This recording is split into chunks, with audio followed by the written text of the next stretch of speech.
because, as we know, there are known knowns. There are things we know we know. We also know there are known unknowns. That is to say, we know there's some things we do not know. But there are also unknown unknowns. The ones we don't know.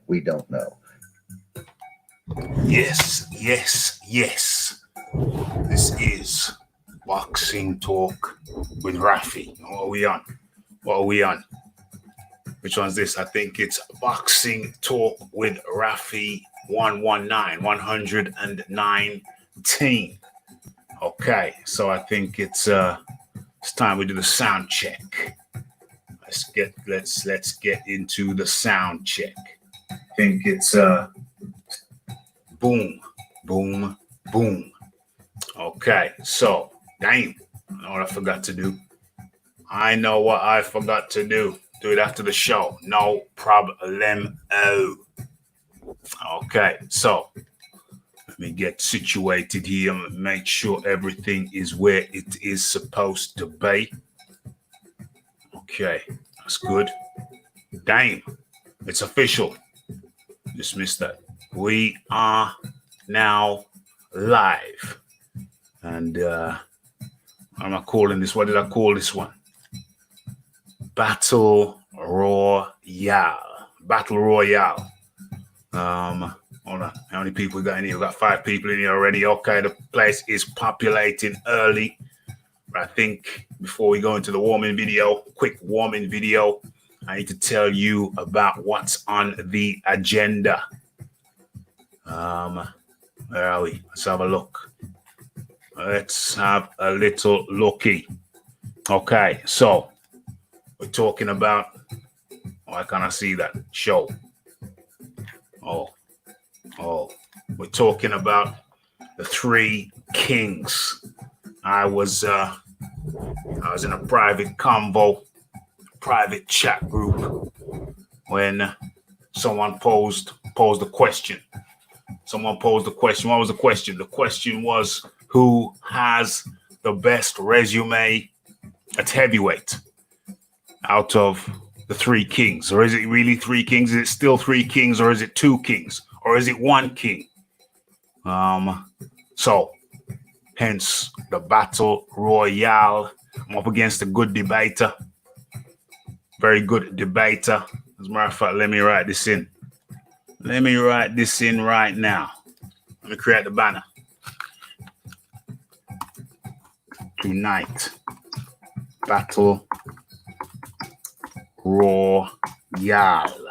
And you know how battle royales go. You know how battle royales go. Only one man from the round table can remain standing. I guess you could have more than one man. If I guess it's the argument. Who's gonna win the argument? Battle royale. Shall I show that? No. Battle royale. 3 kings.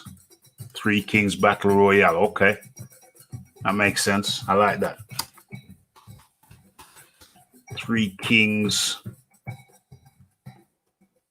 battle royale. Add that. Show that. Okay. So that's one element. The other element, the other main element, is we're looking at Mike Tyson's return. Mike Tyson's return. Let's add that. Let's show that. Okay. So those are the 2 key components of tonight's show. So I'll be waiting. I'll be waiting for my fellow combatants to join the fray. So let me take the opportunity right now to put the link in the description box. Boom, boom, boom. Okay, so now we're gonna go over to the warming video. And when I come back, we're gonna do the roll call, and hopefully my fellow combatants will have shown. I'm gonna post a few links out let the people know that we are live and we can get the battle royale on. But in the meantime, first things first, let's go to the warm-in video. And I think it's going to be a pretty easy one to select today. Is it going to be easy? Joshua and Fury. Yeah, this is a good one. This is a good one because it contains two of the potential three kings. We're going to find out who is the king of kings when I get back. But first things first, let's share the screen. Where are we? Okay, let's get that one on and popping. Let's get that one on and popping. I'll come back and then get into the chat. Link in the chat for the combatants. Let me share my screen. Ha ha ha! The fight doctor. Hold on, let me cancel that. Damn. The fight doctor, who is the man who posed the question, is in the building. Confirm to the people, fight doctor, that you are here and you have claimed your seat around the table. Fight doctors in the house on Rick James status as always. What's up, Raphie? Excellent. I knew you wouldn't let me down. I knew the fight doctor who posed the question wouldn't let me down. Okay, so we got one combatant in the house, and to allow the table to populate with any other combatants, we're going to play this warm-in video. And as soon as I get back from the warm-in video, we're going to do the roll call, and then we're going to get straight into it. We're going to find out which of the three kings is the king of kings. But more of that later. Let's go straight into the warm-in video. And the music stopped at a perfect time. Okay, so I'm sharing that. Let's kill the music. Okay, that's ready to come back shortly. Let me check. I think we should be good with this. Let's get the volume right and let us go. Yes. Mr. Raphie walking through the Comeback Radio. And today we'll take a quick look at the actions of Anthony Joshua. Without further ado, let's get into it. And tell the story himself. In 2019, I visited Nigeria, and some of the local places that I visited were places like Makoko, Shagamu, the Shrine. We was planning on teaming up with some of the local community leaders to contribute towards their event, but due to the global pandemic, these plans had come to a halt. During this crisis, we thought it would be best to put some basic necessities together for some of the local people who may need it. We really appreciate Anthony Joshua for the gift. Joshua, God bless you.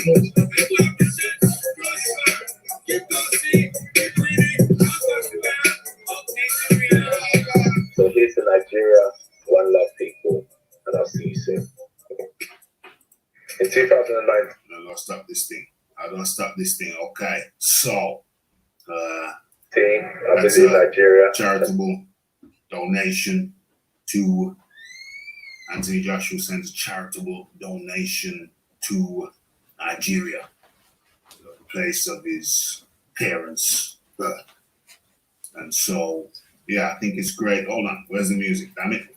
I think it's great that these guys can take time out of their day and give to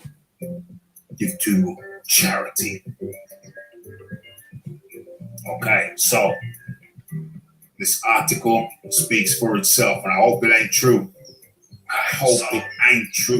It says that Tyson Fury lied about donating his $7 million from the Deontay Wilder fight to charity. And that statement comes from Eddie Hearn. Okay, let us continue.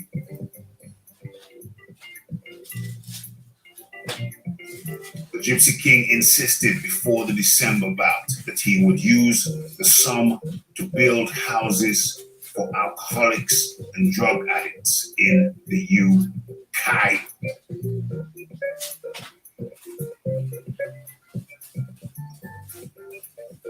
Tyson Fury replied, I did give away my last purse, but I don't do charity work for a pat on the back. Have you got any audio on this? Let's take this back just a little bit.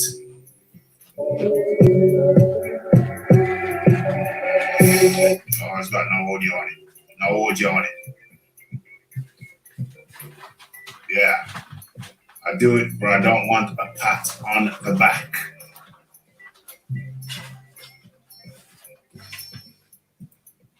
I do it to help people, but I do not want praise for it. I do not want to be called a do-gooder.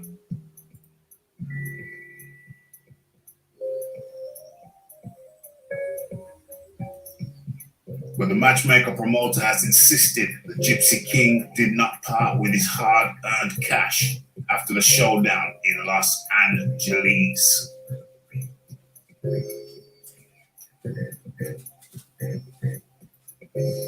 This week, Fury told Hearn to give his father Barry another can of beer and put him back in the cupboard, that old red-faced fool. OMG. That's not kind. Hearn replied, 1 minute he's giving his purse to charity, which he never did, by the way. And on the other, he's now back to his ways of negativity. I certainly hope not. I certainly hope not. Fury incredibly battled back from depression, drug addiction, alcohol abuse to pull off one of the greatest comebacks in the history of the sport. Uh-oh. Okay, that's something different now. Okay, so, boom, where are we? Yeah, that's a story about Tyson Fury's charity giving. Hearn says non-giving. I don't know. It's been what? It's been almost a year now. Where are we, May? Yeah, it's been almost a year now since that first fight with Deontay Wilder, Tyson Fury.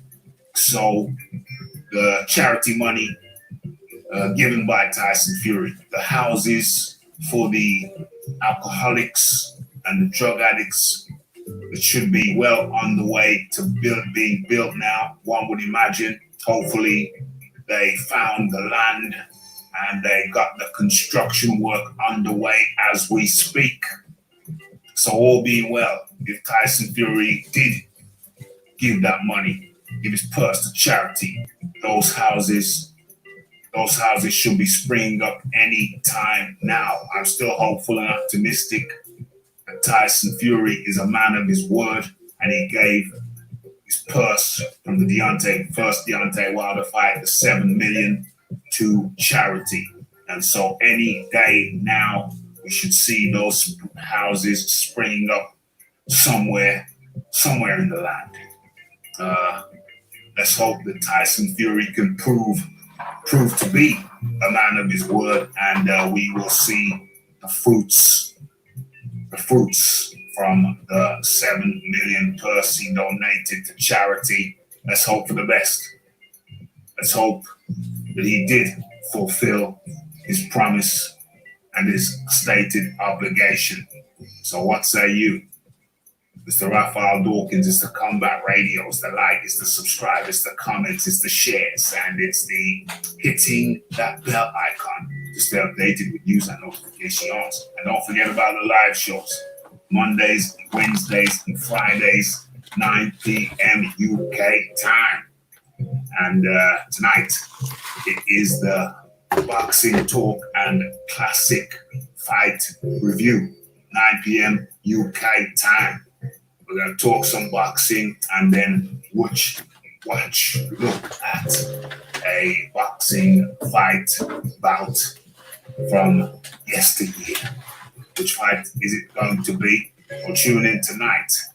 Boxing Talk and Classic Fight Review right here on on Raphael Dawkins Combat Radio. And I'm out.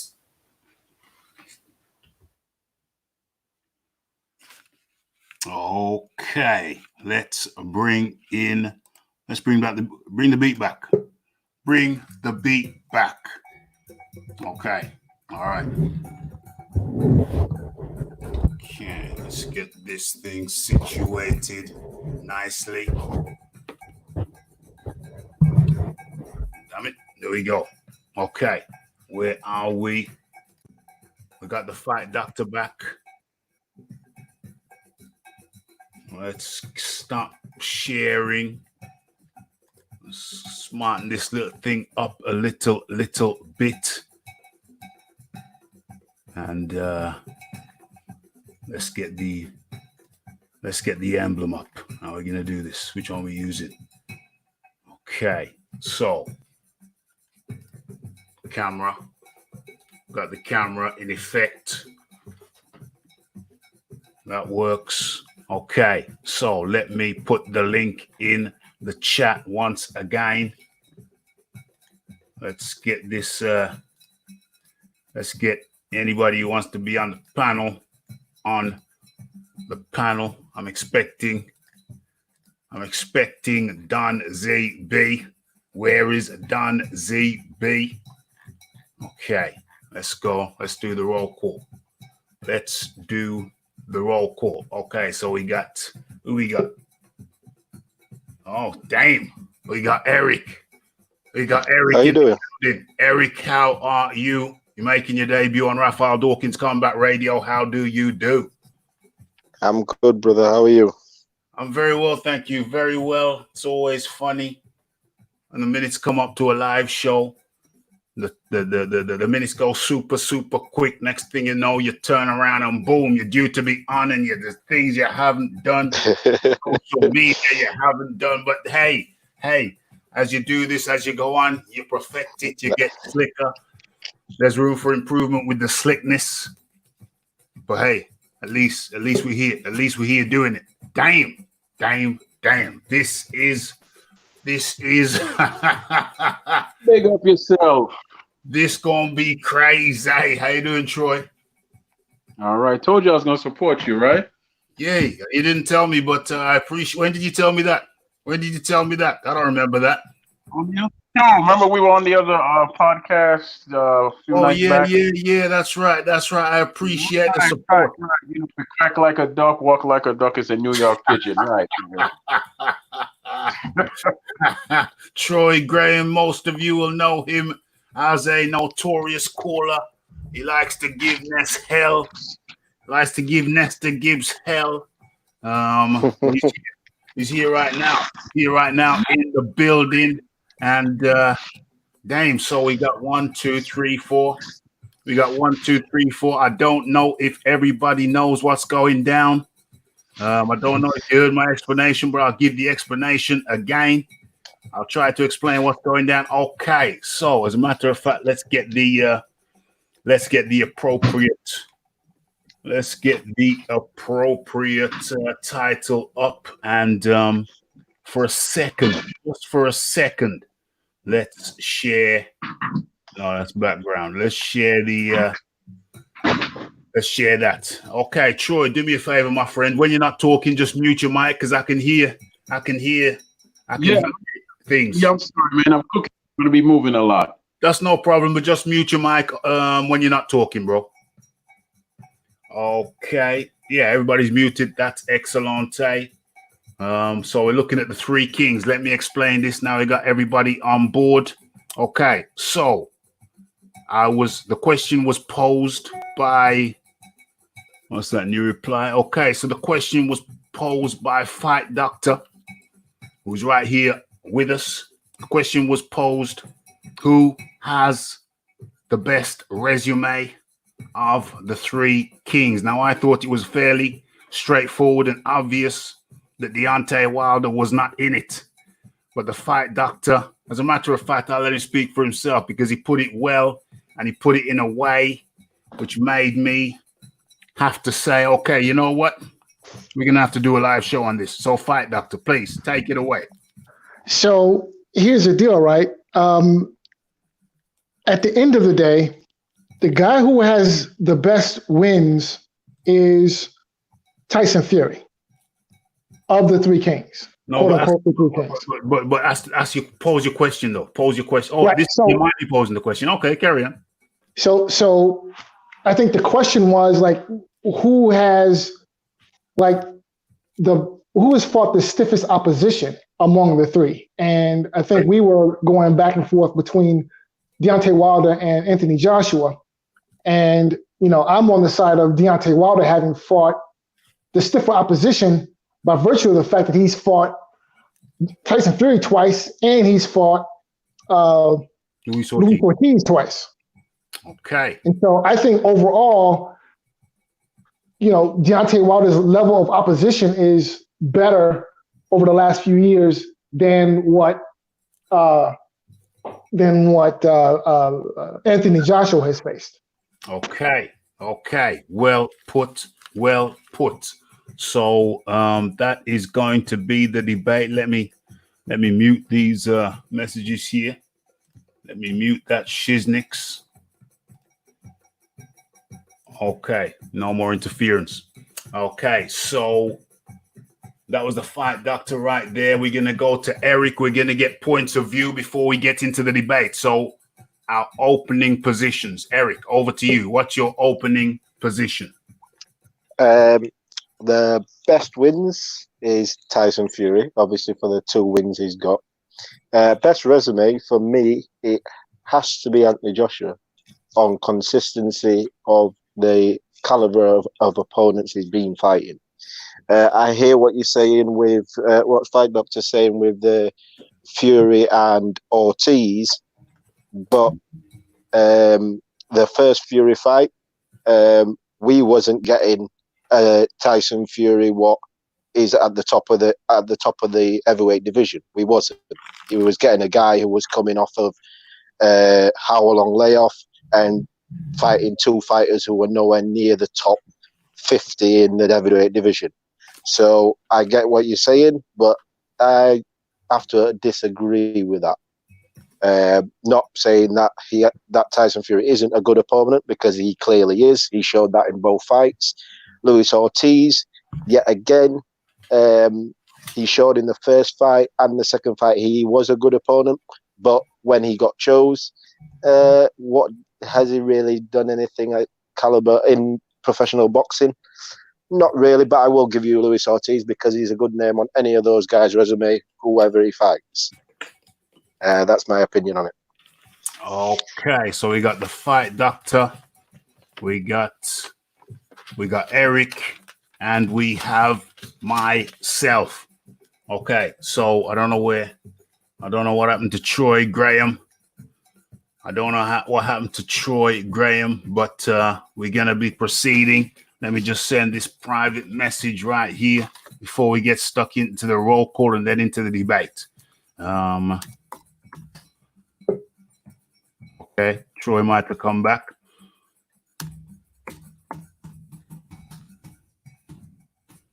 Okay, so that's the message. And then where's Troy? Has Troy disappeared? Where's Troy? Maybe he's got signal issues. Maybe Troy. Where you at? Where's Troy? Okay, so let's go into the roll call and then we get into the debate. Where are we? Okay. All right, so who we got? We got Tanaris Robinson. Hold on. 3 Kings. There we go. Okay, we got Tanaris Robinson from Meriden, Mississippi. We got the Lisa Bayliss. Big up yourself, Lisa.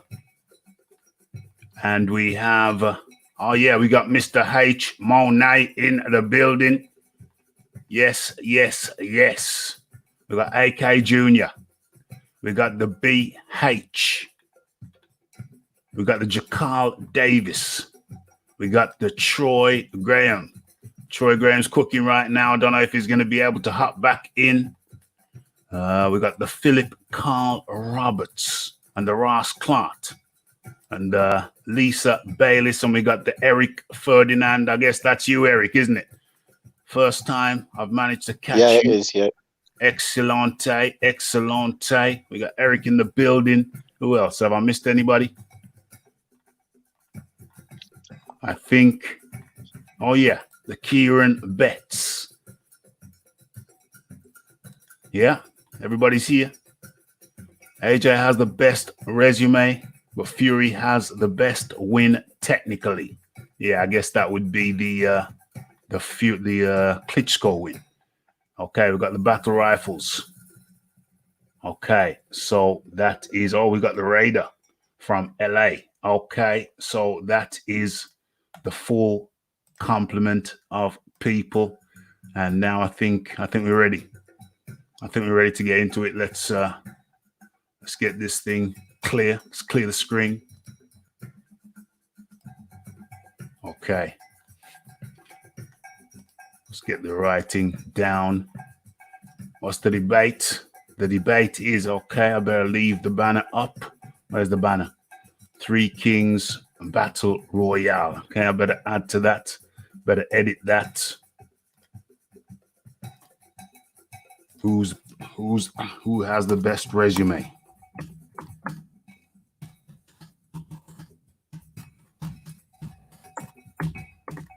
Who has the best resume? Okay, boom. And show that. Three Kings. Battle Royale. Who has the best resume? Let's put some commas in there.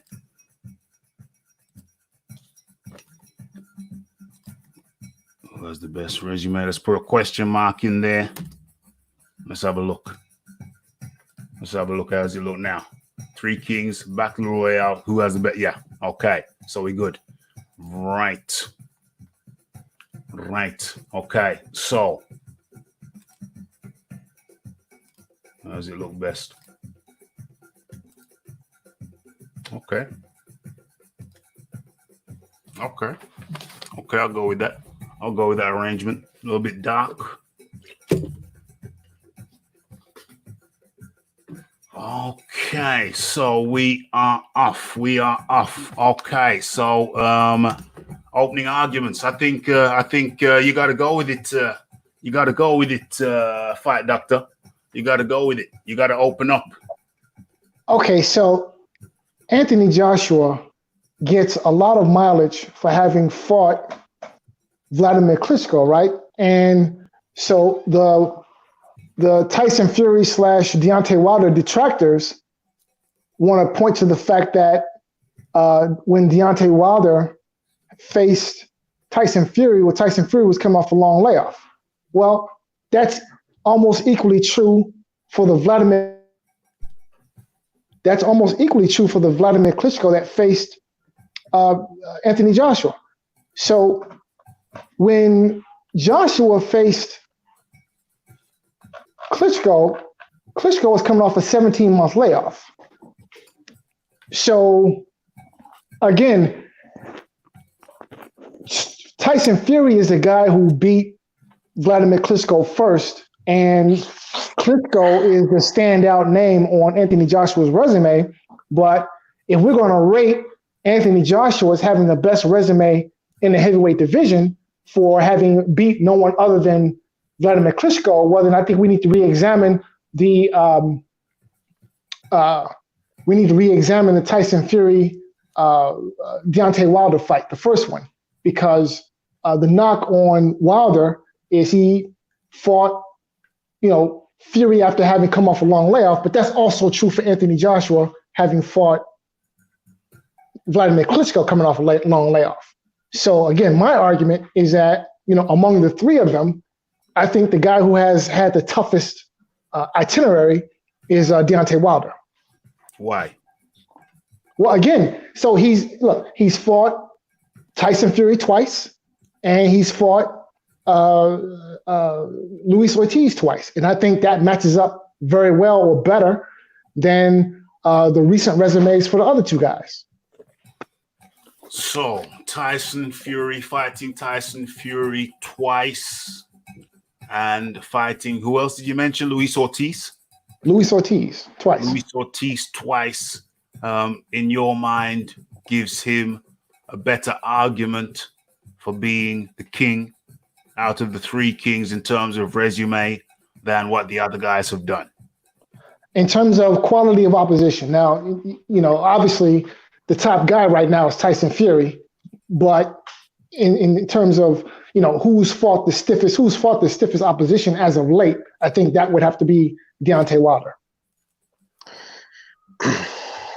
Okay, that's the opening argument. That's the opening argument from the fight doctor. Okay, Reverend Pickles says, good evening, everyone. Wilder didn't beat him, though. He commented that, says, I'm biased. Klitschko was 17 months in training, not 3 years. Yeah. Let me go. On an alcohol and cocaine binge. Who did Ortiz actually beat? We get into all of that shizzle. And who's next on the table? Okay, it's Eric. Right. So about the Klitschko layoff, like someone said in the comment, Klitschko was off for 17 months, but he was training. He was only off for 17 months because he was supposed to have a rematch with Tyson Fury, which fell through due to injury one time, and the second time it was rescheduled, Fury then went on his hiatus. So that's the only reason why Klitschko was on a layoff. He was still in training camp. He was still fit and healthy to fight. So the only reason why AJ took him on a 17-month layoff was simply because of technicalities of fights not happening, not because he wasn't fit enough to fight or anything like that. Secondly, what else did he say about Ortiz? Luis Ortiz. Joseph Parker's a better win than Luis Ortiz because Luis Ortiz has never held a world title. Luis Ortiz has only ever fought for a world title against Deontay Wilder twice. The first time, did he deserve it?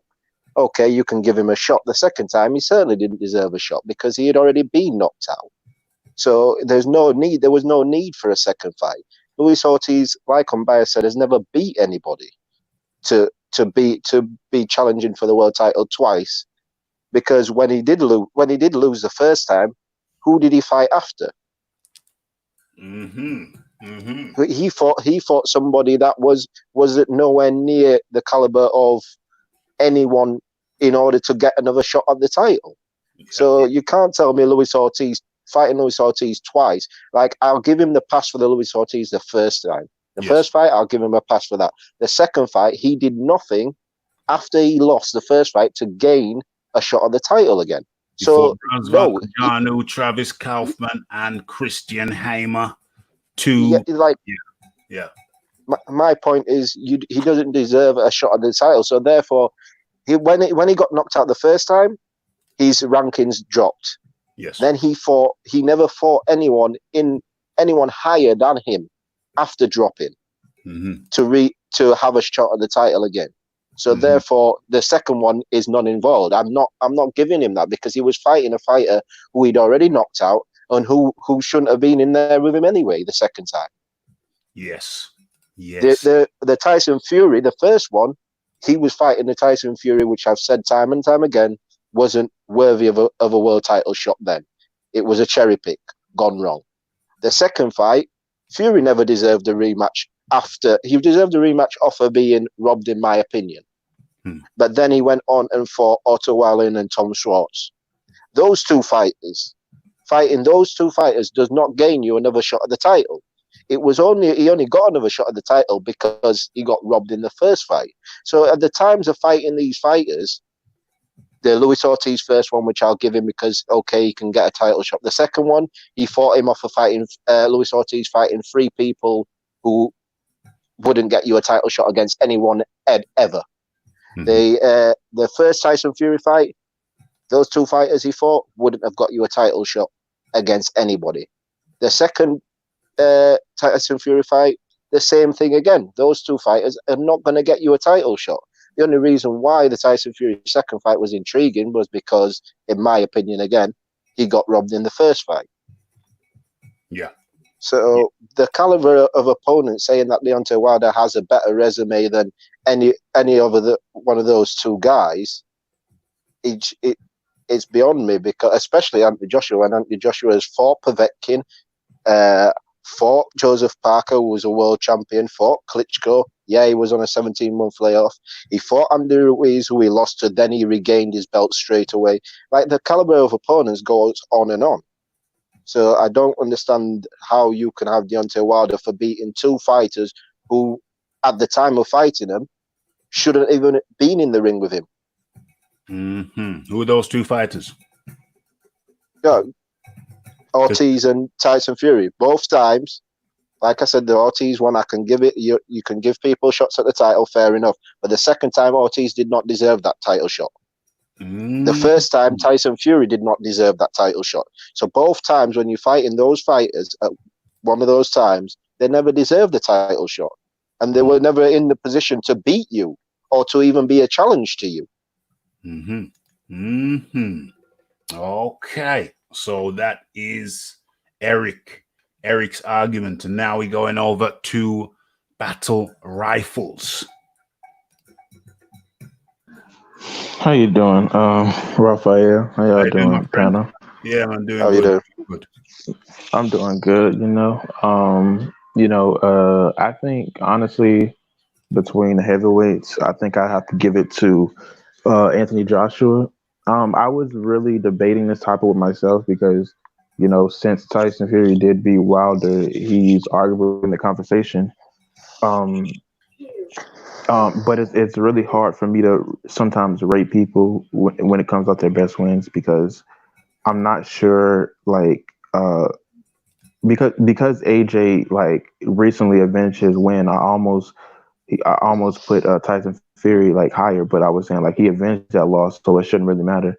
But at the same time, is it enough to be above AJ? Because he has Wilder, who was arguably the top two heavyweight in the division.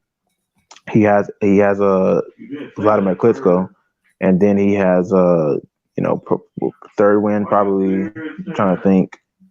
What was his third best win? I'm trying to think. He's got Andy Ruiz. He's got Alexander Povetkin, Joseph Parker, Vladimir Klitschko. I was talking about Tyson Fury.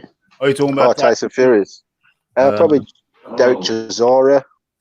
Okay, yeah. So honestly, I think I have to give it to AJ because he does have a lot of he has the most champions on the list, and as far as top 10 rated guys, he beat them. And one of the guys who has one of the most impressive resumes right now is Dillian Whyte, and he beat him in his 14, 15 fight.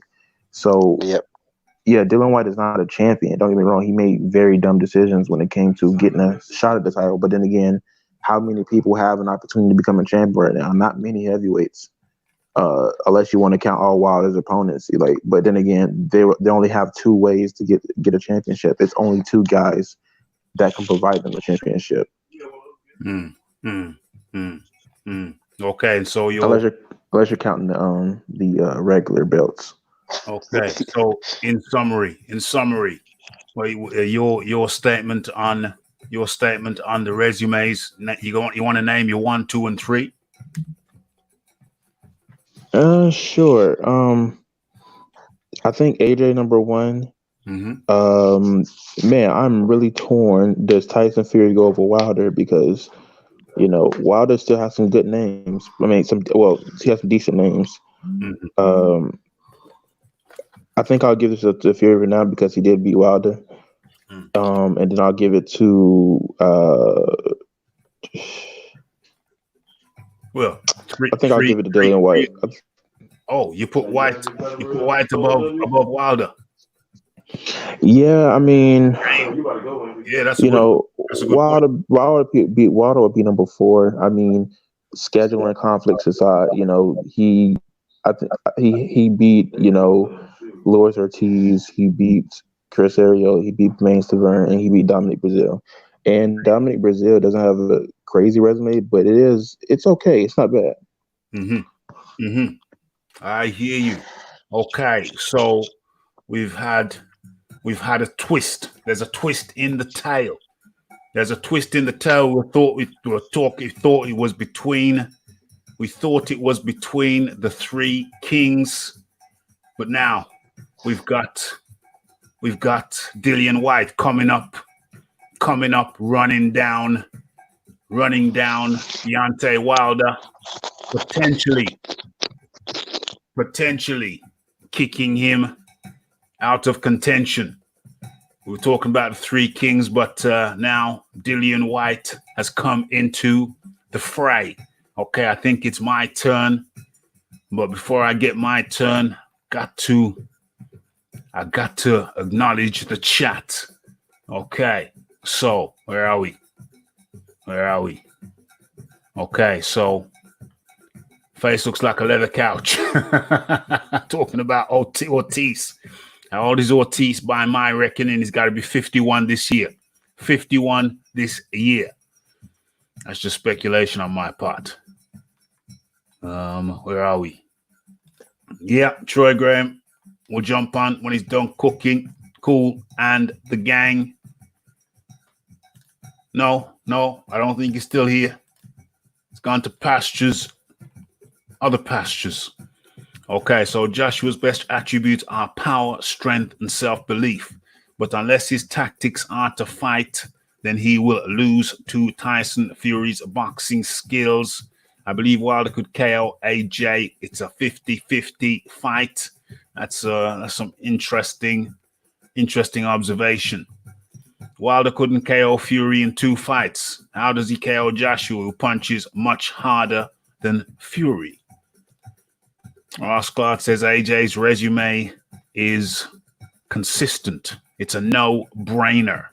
But Fury has the best win. That's it. Where are we? Where we at?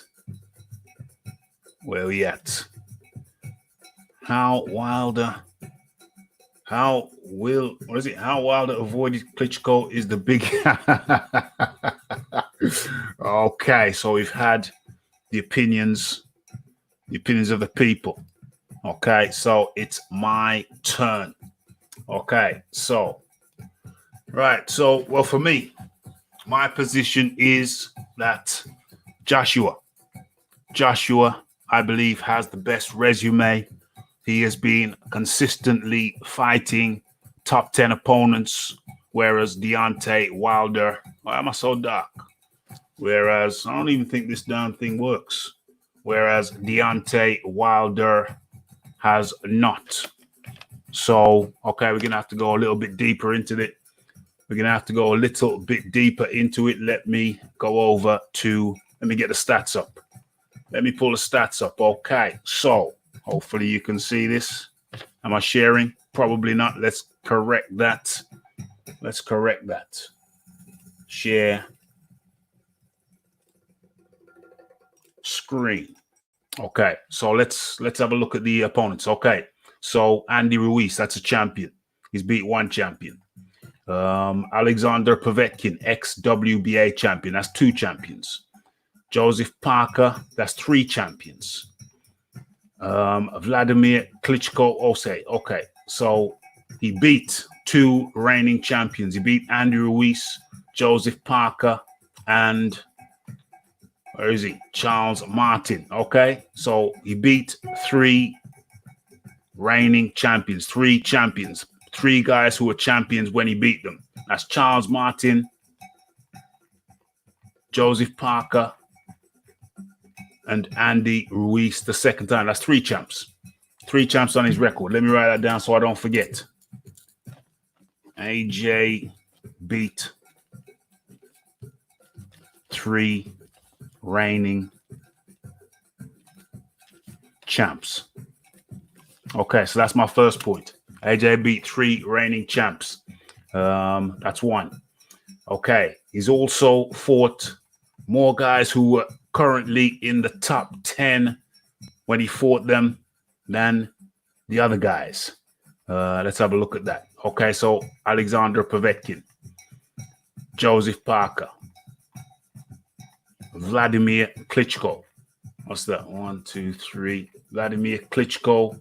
I don't know about them. Eric Molinas and Dominic Breezels. Don't really like to count those guys. Those are periphery guys. Maybe you could give it to Dominic Breezel. I don't know. Let's leave him out. 1, 2, 3. Charles Martin is a reigning champ. He's got to be in the top 10. That's 4. Dillian Whyte was outside, but an upcomer. They were both upcomers. Okay. And that takes us back to 2015. So that's at least 3 champions, 3 sitting champions, and at least 4 top 10 guys. Well, let's count properly. So Andy Ruiz top 10 when he fought him the second time around. 1, 2, Povetkin. 3, Joseph Parker. 4, Vladimir Klitschko. Leaving Molina and Breezel out. 5, Charles Martin. Okay, so we got 5 solid top 10 guys for Joshua. So 3 reigning champions, 5 solid top 10 guys. Okay, so let's go over to who's next? Let's go over to either of the other guys. Let's go Deontay Wilder. Okay, so Tyson Fury was a top 10 guy. He was an ex-champion, not a sitting champion. So, okay, second time around, fine. That's Tyson Fury, a solid top 10 second time around, no doubt. Luis Ortiz, second time around. I doubt he had top 10 status. People can come back on me on that, but I'm not counting him this time around as a top 10 second time around. Anybody wants to argue that can do so when they go again. Dominic Breezel, was he top 10? Well, I didn't count him for Joshua, so not going to count him for Wilder as a periphery guy. So we still got 1. Tyson Fury, first time around. I think he just scraped him into the top 10. They just scraped him into the top 10, but he just come off fighting Pianetta and what's the other guy's name? Pianetta and Safiri. So does that make him top 10? Maybe because of his accomplishments previously, but was he really top 10 the first time around when he fought him? I'm not including him in the top 10, not the first time around. So still, we got 1 guy. That's Tyson Fury, second time around. Luis Ortiz, second time around. No. Dominic Breezel, didn't count him for Joshua, not counting him for Wilder. Tyson Fury, first time around. Was he a top 10 guy? I doubt it, not counting him. Anybody can counteract that when they get a turn. Luis Ortiz, first time around. Yes. So that's 2. Bermain Stavern, I don't even know if he was ranked in the top 50, so he certainly wasn't top 10. Gerald Washington, footballer, certainly not top 10. Chris Arreola, was he top 10 in 2016? Sure, I don't know. I'll give him half a mark. He was. Was he? Okay, count him in then. Okay, so Tyson Fury, second time around. Luis Ortiz, first time around. That's 2. Bermain Stavern, second time around. Absolutely not. Chris Arreola, give him that. That's 3.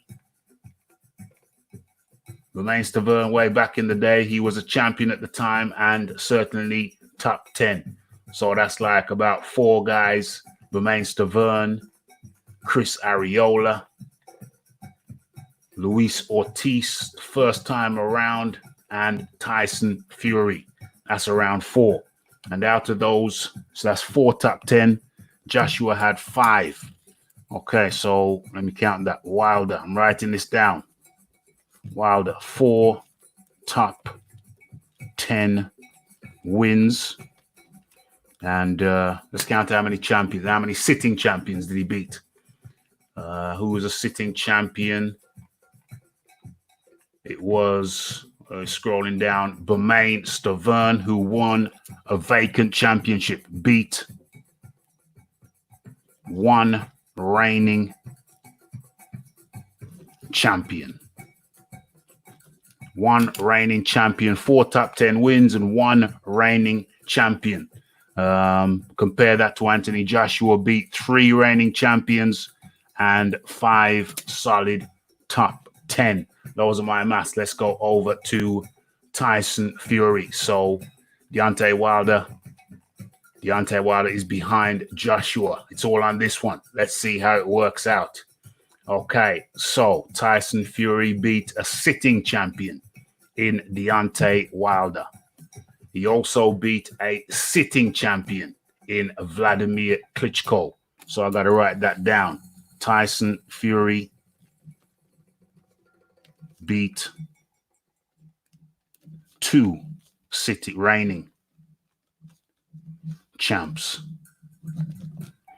Okay, T Fury beat 2 reigning champs. Anthony Joshua beat 3 reigning champs. Okay, let's have a look at ex-champs. How many ex-champs did Tyson Fury beat?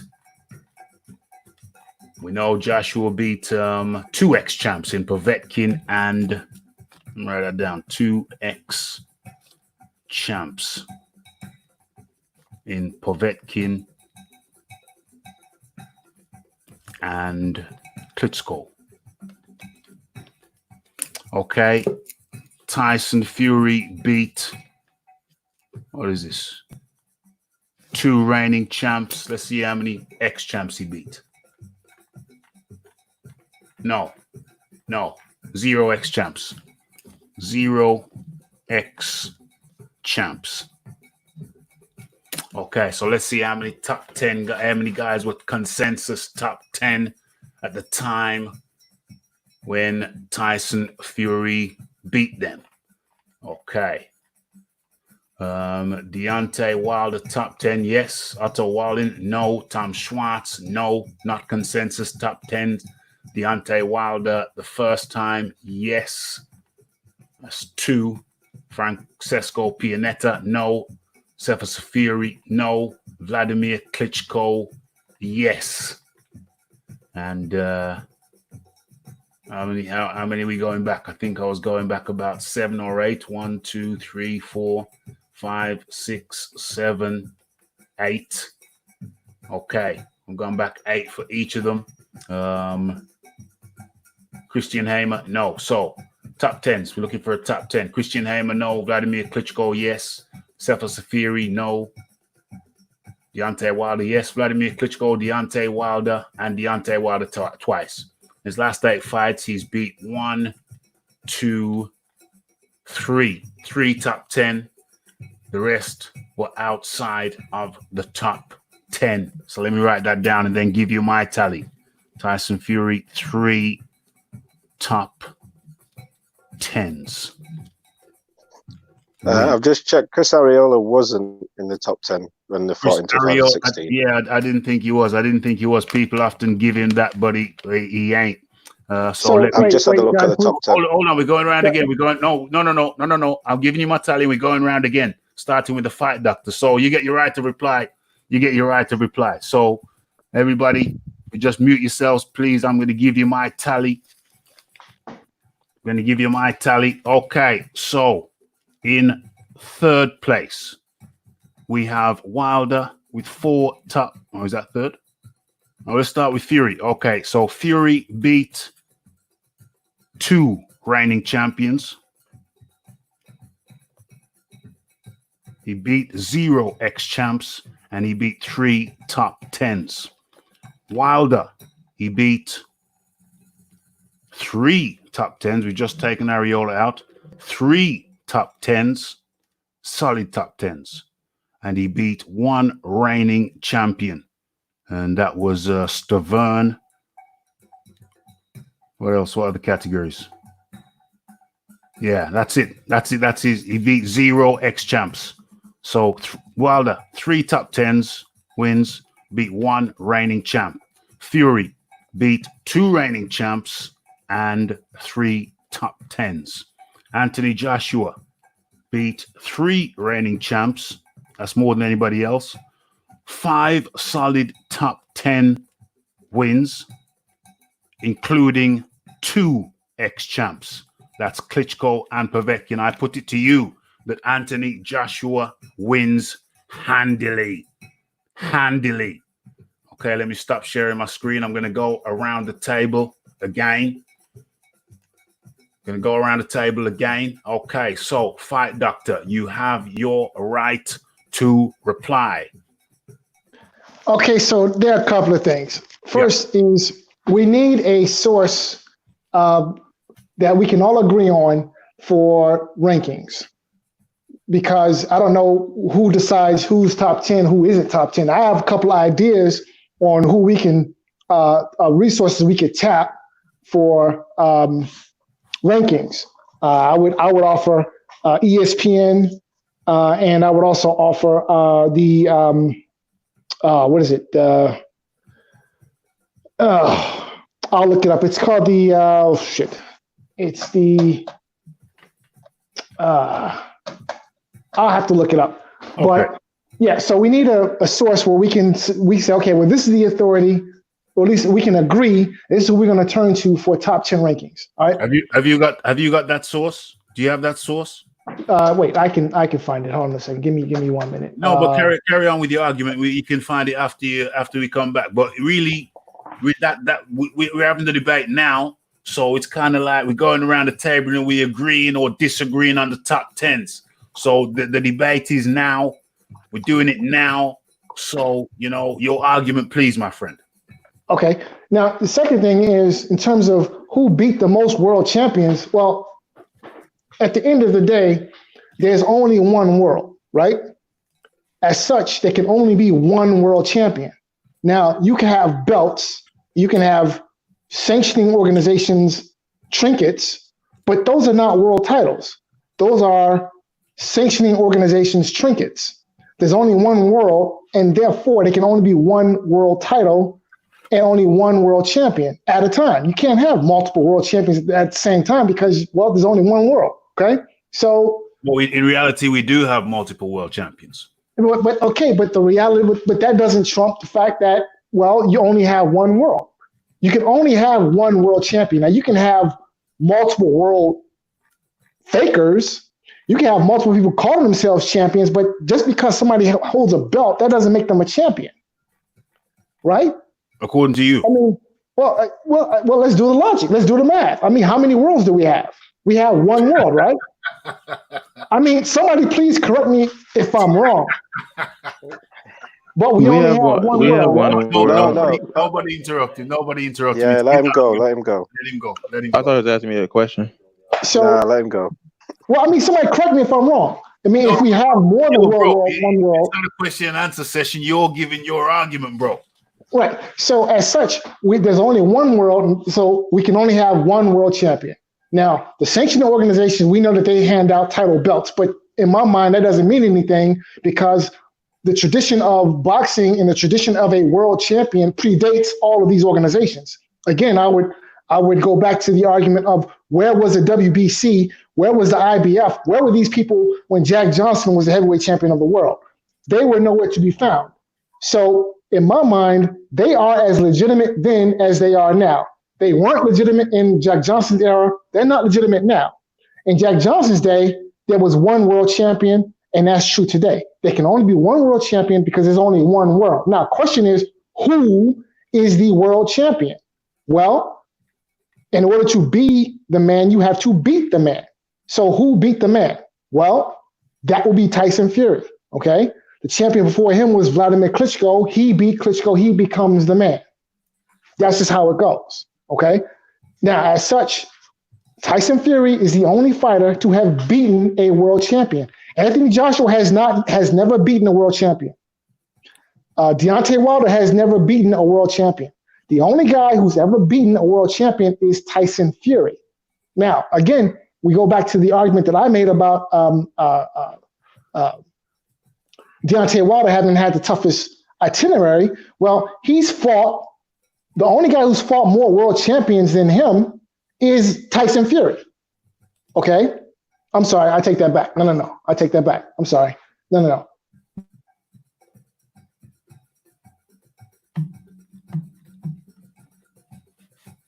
Don't bail on me now.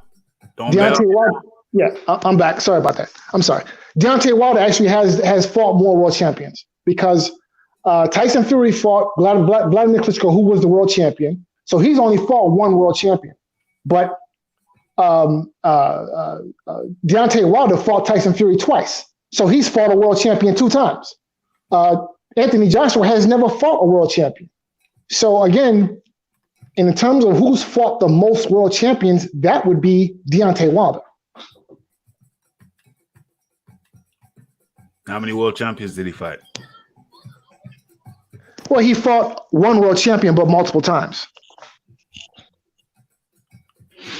You mind if I respond to that?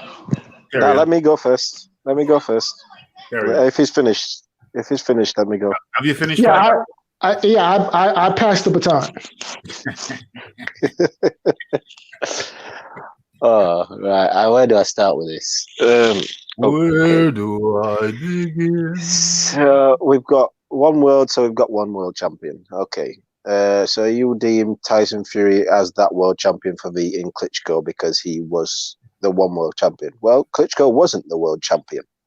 In fact, because he was never undisputed and he was never the lineal champion, he was the consensus champion. So your theory, whole theory just goes out of the window right there. Let's go back to reality now, and we'll face reality as reality is. The guy, if you want to pick a number one guy out of the division, is the guy who collects most of the belts. So it's a monopoly board basically. If you want a one world champion, you go with a guy who has most of the belts. That means Joshua's got 3, 4 if you want to count the IBO, and Tyson Fury has 2 if you want to count the Ring Magazine belt. The conversation Deontay Wilder is clearly out of the conversation, in my opinion, as who's got the best resume and who is number 1, number 2, and number 3 in the division. It's clear to see you've got 2 guys at the top. They need to fight each other to find out who's number 1 and number 2. Because in my opinion, the Tyson Fury Deontay Wilder fight was to decide number 2 and number 3 in division because there was only fighting for 1 belt. You can't say you're number 1 and number 2 in the division and never fought a unification fight and not unified any of the belts. 2, you can't say Deontay Wilder beat a champion in Tyson Fury when Tyson Fury had retired. If that's the case, and you're going with that, then Joshua still beat a champion in Klitschko because he was an ex-champion. So he still beat a former champion. Deontay Wilder has never beat a former or current champion in your world. In your world where you're saying Tyson Fury is this champion, Deontay Wilder still hasn't beat a former champion. He's the only man who not to beat a former champion or a champion in that case. And I'll just leave it at that. And battle, you can go.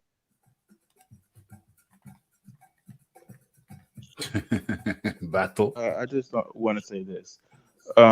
Hey, Fight Doctor, when you're arguing resume, are you arguing just win or lose, or are you arguing wins? Okay, so we're speaking in terms of overall quality of opposition, regardless of who won or who lost. So, of course, the guy who has the best wins would be Tyson Fury. But I'm saying overall resume. I think that's what we're discussing here. Overall. So, wait. Are you talking about? Are you saying that basically you're judging them for their wins and who they've been in there with, or just who they got in there with? No, I'm speaking to. So the debate is who's had the toughest itinerary, meaning who's fought the toughest fights or who's fought the stiffest opposition, not necessarily who's beaten the best opposition. There's a problem with that because I can just name. There's a problem with that. The way you're thinking about it, and I'll explain why. The problem with that is I can name many more fighters than the people you just named. I can name Kevin Johnson. Where you at? Yep. So has Kevin Johnson fought a top 5 heavyweight? He has. He's fought Vitaly. Well, wait. Vitaly Klitschko is not currently ranked in the top 5. Of course, he was a top 5 when he fought him.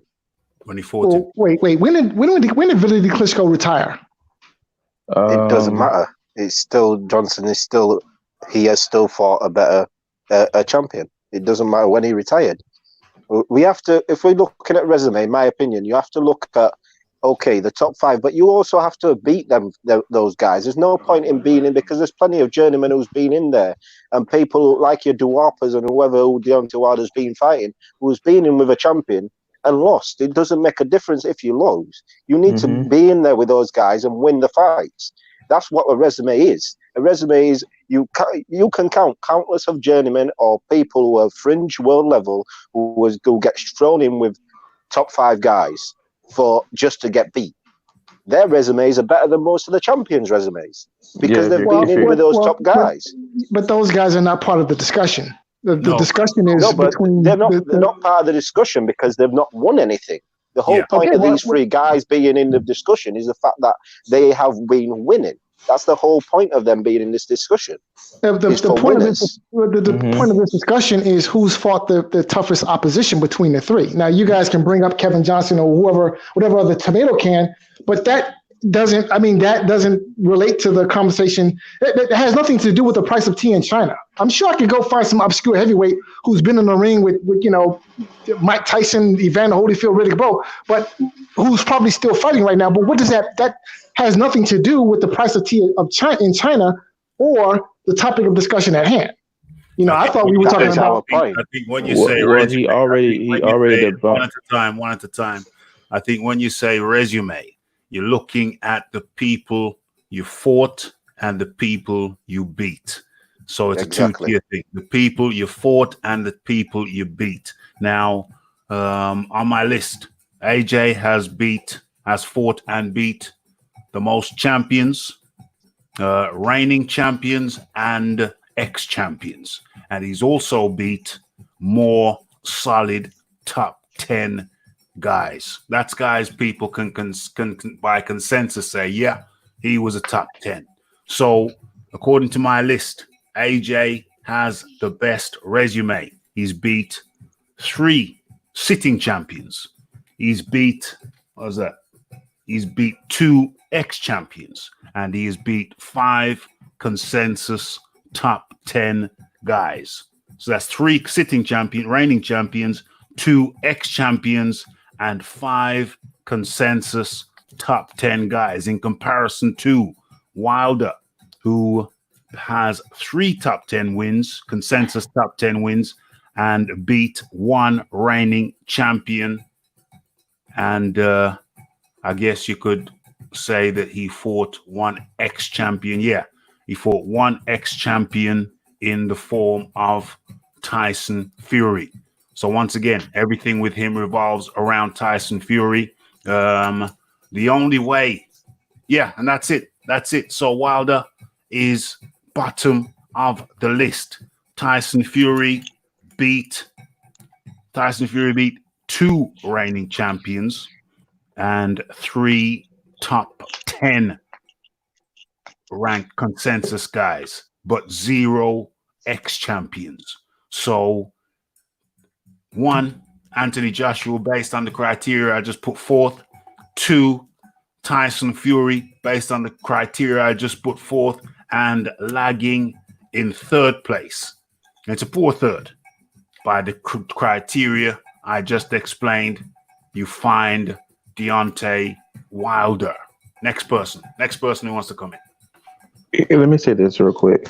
I didn't want to go in this direction because I can personally get why you would say Vladimir Klitschko was the world champ. But the fact of the matter is, it's kind of a toss-up. I really hate being this technical when I don't really need to, but I have to bring this up. Talk your talk. When it comes to Vladimir Klitschko, how do we really know he's the world champion? He's not undisputed. Now, yeah, I get it. They're brothers. They're not going to fight each other. But the fact of the matter is, you can also make the statement that Vitaly was the last real world champion instead of Klitschko.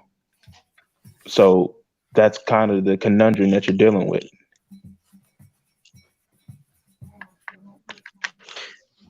Okay, can I just add this? Can I just add one thing? if we're talking about for the factor of Vitaly and Vladimir, you do realize we could have had undisputed with Deontay Wilder when he won the WBC belt, and before Tyson Fury beat Klitschko, right? Is that a question for me? Yeah, I'm just saying we could have had. You would have then known who the real champion was. For me, like Battle Rifle said, Klitschko wasn't ever the champion in your criteria. He was never the champion, because in order to be the one world champion, you need to be undisputed, and the last undisputed champion was Lennox Lewis. So okay, so wait. After Lennox Lewis, just let me finish this point. After Lennox Lewis, there was never a champion. So let me ask you this question. Now, when Jack Johnson was the heavyweight champion of the world, by what means did he become heavyweight champion? You told me. He beat the guy. You told me. And so was there anything having to do with undisputed when Jack Johnson became heavyweight champion of the world? Was there any WBC, WBA, IBO, IBF? Did any of that exist when Jack Johnson was fighting? No, they didn't. Because these, let me answer your question. Let me answer your question. Okay. Let me answer your question. No, they didn't exist. But in this day and age, they do exist. And in order to have one world champion, you need an undisputed champion who collects all those belts. Because in reality, hold on a second. Stop. Wait. Now, these are new rules, okay? Because that didn't exist when Jack Johnson was heavyweight champion of the world. This is some shit that somebody made up. So these are called new rules. Hold on. Stop. These are new rules that someone has just pulled out of their ass, okay, and made up. Because if that is true, look, if it's true that in order to be the heavyweight champion of the world, you have to be quote unquote undisputed, then why did that not apply when Jack Johnson was heavyweight champion? Why does it apply now? Who made these rules? Where did they come from? Who invented this shit? Fight, doctor. Wait a minute. Wait, hold on. Look, let him go. There is 100 years of boxing tradition that says this undisputed crap is just that crap made up, and it does not make any sense. Now, on one hand, we have 100 years of boxing tradition, which is undisputed, okay? Because we know that Jack Johnson is heavyweight champion of the world. This is what we know, all right?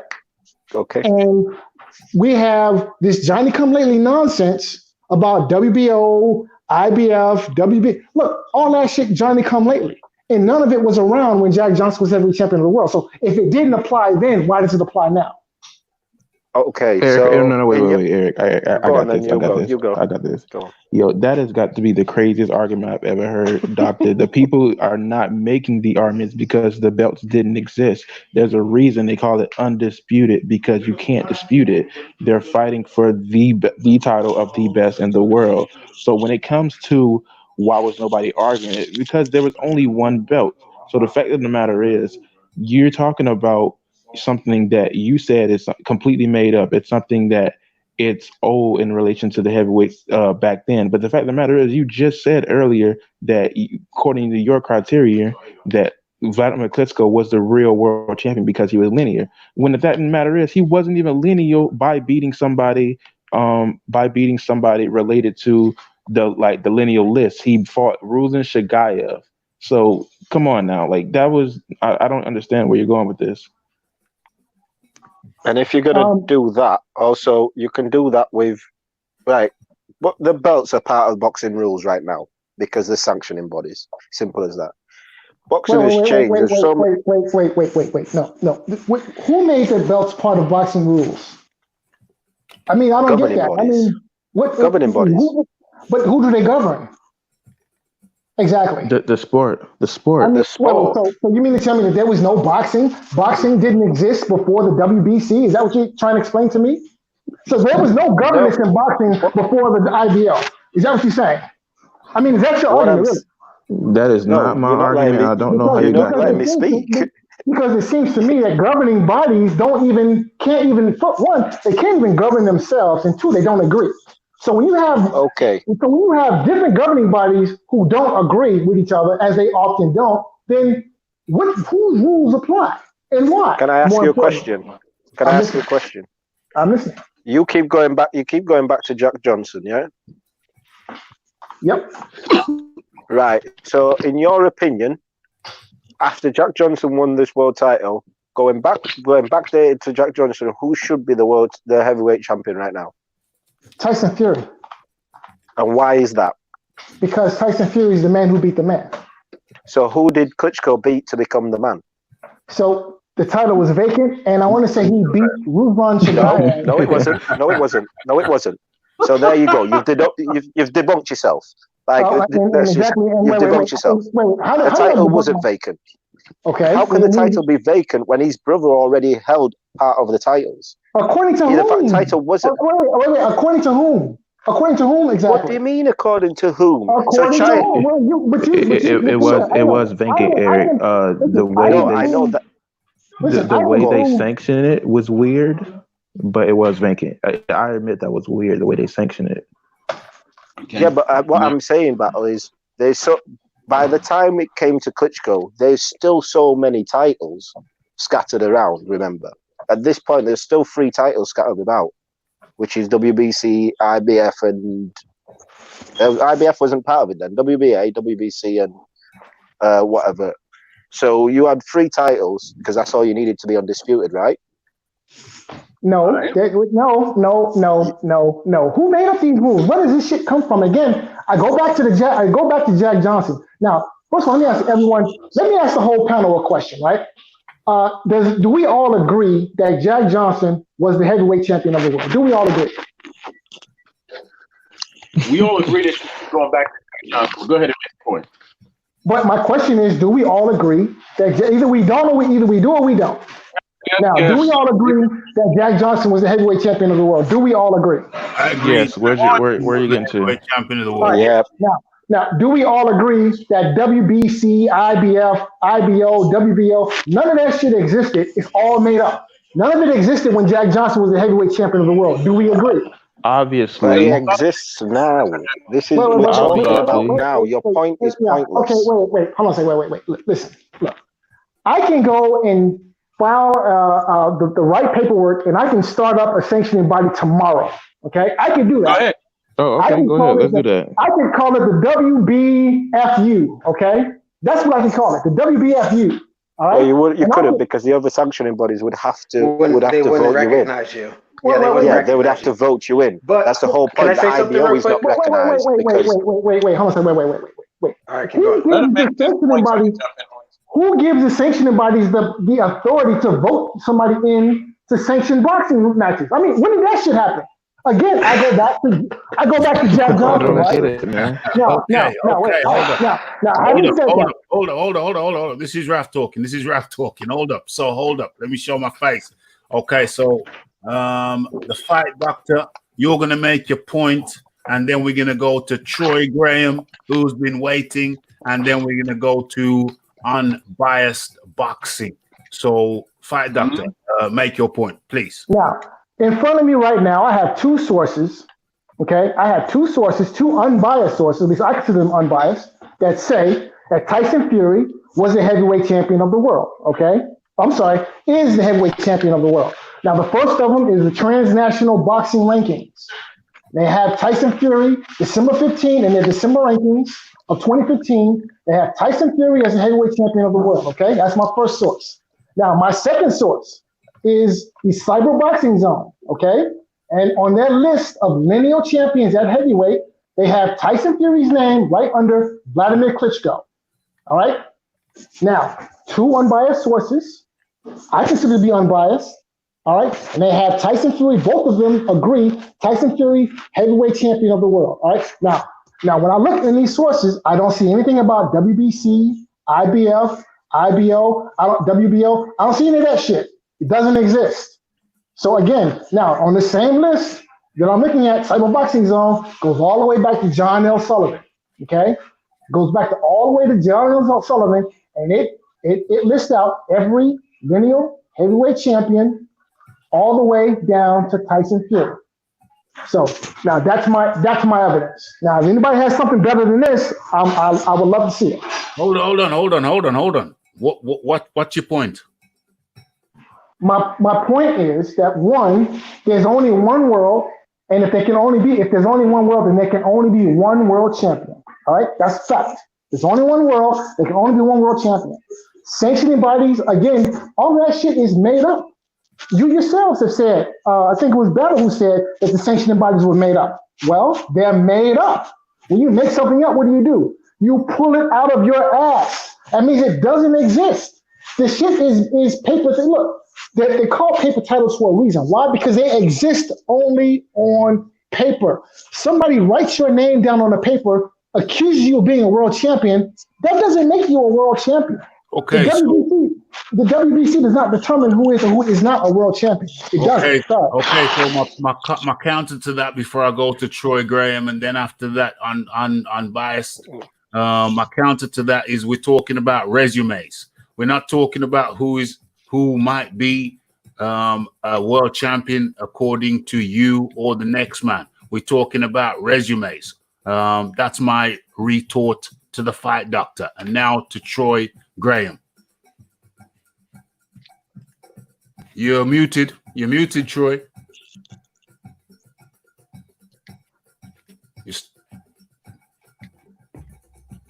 Off mute. Okay, now you're not muted. You can talk, Troy. Okay, thank you, Lord. El Jefe, we got 6 people up in here, bro. So no room at the inn right now. Troy Graham, over to you. Yes, address the Fight Doctor. Hello, Fight Doctor. How are you, good sir? I'm doing well, brother. How you doing? I'm wonderful, but that was the most convoluted, unfocused bunch of donkey doo-doo I have heard in a long time. I don't know what the hell you're talking about. Are you going back to Jack Johnson? The only reason why you're going back to Jack Johnson is because you have no current point. You have nothing to support your current point. If you did, you would have made more sense. You keep going back to Jack Johnson.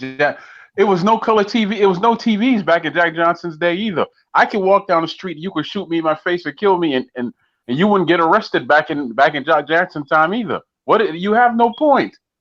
The point is that the sport, the world has changed. It's been over 100 years there, sir. Nothing stays stagnated. Nothing stays the same for 100 years except for death. Okay? That's the facts right there.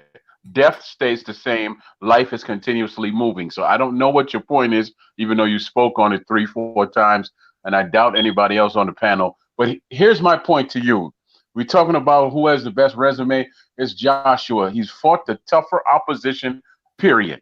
The next up is Whyte. He's fought the tougher opposition. Then the next up after that would be Fury, because Fury fought Klitschko, and he defeated Klitschko and Wilder. And then Wilder will be behind him. Here's the difference between the Klitschko the Fury who fought Wilder and the Fury that fought Klitschko. He trained. I'm sorry. The Klitschko that came off the long layoff and the Fury that came off the long layoff. Klitschko out his own mouth said he was in the best shape of his life because this whole time he was at Crown Gym training. That was him. Go look it up on YouTube. He's saying it. Tyson Fury is saying that he went on a coke binge, a food binge, a drinking binge, a laying on the couch binge, and put on 400+ pounds. He ballooned to 400+ pounds. What somebody said on the panel already was Fury, in so many words, was the safest, biggest name Wilder could pick. Whoops! Comes to find out, not so safe when you don't have the fundamentals, right? And Fury had the fundamentals, and he was full of nervous energy that night, but his talent came back to him, and so did his confidence. And that's why he outdid Wilder in the first fight, but was robbed. In the second fight, he said, you know what? I'm a whole lot more than confident. I am determined, and I see holes in this fool's fight game. And he took it to him. All he did was step Wilder down. He did nothing that was any scientific. He stepped to him, and Wilder couldn't pivot. He couldn't drop his shoulder when Fury leaned on him or anything. Now you see how clear I spoke. I spoke with a lot of passion, but you see how clear I spoke, and I didn't have to go back 100+ years. Just turn it around. I want you to do the same thing. Unbiased. Yeah, I mean, I think AJ definitely has the better resume. And as for like the lineal thing, Lennox Lewis was the last lineal champion, Yes. and Vladimir didn't beat him. So nobody beat the man to become the man. So fighting Chava, whatever, I don't know how he was recognized as number two. Mhm. What happened? Can I Carry on. say Yeah, something go about ahead. that? Go, No, yeah, go ahead, carry on. Troy. Carry on. If you going on about this lineal champion, nobody ever beat Joe Louis, the champion. So wouldn't he be a lineal champion? Nobody ever beat Joe. They beat the fighter. They never beat the champion. Hmm. Hmm. So Finish up. linear means Finish up on bias. Finish up on bias. Yeah, so Yeah. I was just saying, nobody ever beat Lennox Lewis, and then they go by the number one has to fight the number two. But when Vlad fought Chavagayev, wasn't Vitali not retired at that point? So that would have made him number two, but those two never fought. So how did he become lineal at that point? At that point, it was decided by some parties that if Vladimir beat Ruslan Chagayev, then he would now become the new lineal. Right, which is just controversial. Is that not just as made up as the sanctioning bodies? There you go. Well, yeah, I think pretty much. And to talk about that, yes, in some ways, to answer his question, he says it's made up, and yeah, in the ways it is made up. We talk about a lot on how some people are mandatories over the other unfairly, but the fact of the matter is, when it comes to with the belts, what you're doing with the belts, usually when people want you to take them serious, they want to be regarded as the best. They will do what they can with whatever was in their power to be regarded as the best. In my opinion, the best way to do that is to beat the best competition and become undisputed. When you become undisputed, there's no denying it. There's no other champion. You can't say this guy's a champion, this guy's other champion. No, you're the guy at that division. Now, if you got it just by beating really made up champions, then the fact of the matter is, you got the belt. Somebody will take it from you. Somebody eventually will take it from you. You might get Joe Smo here, you might get Joe Smo there, but eventually, if you're undisputed, it's going to be disputed when you lose. It's the fact of the matter is, somebody's going to take it from you.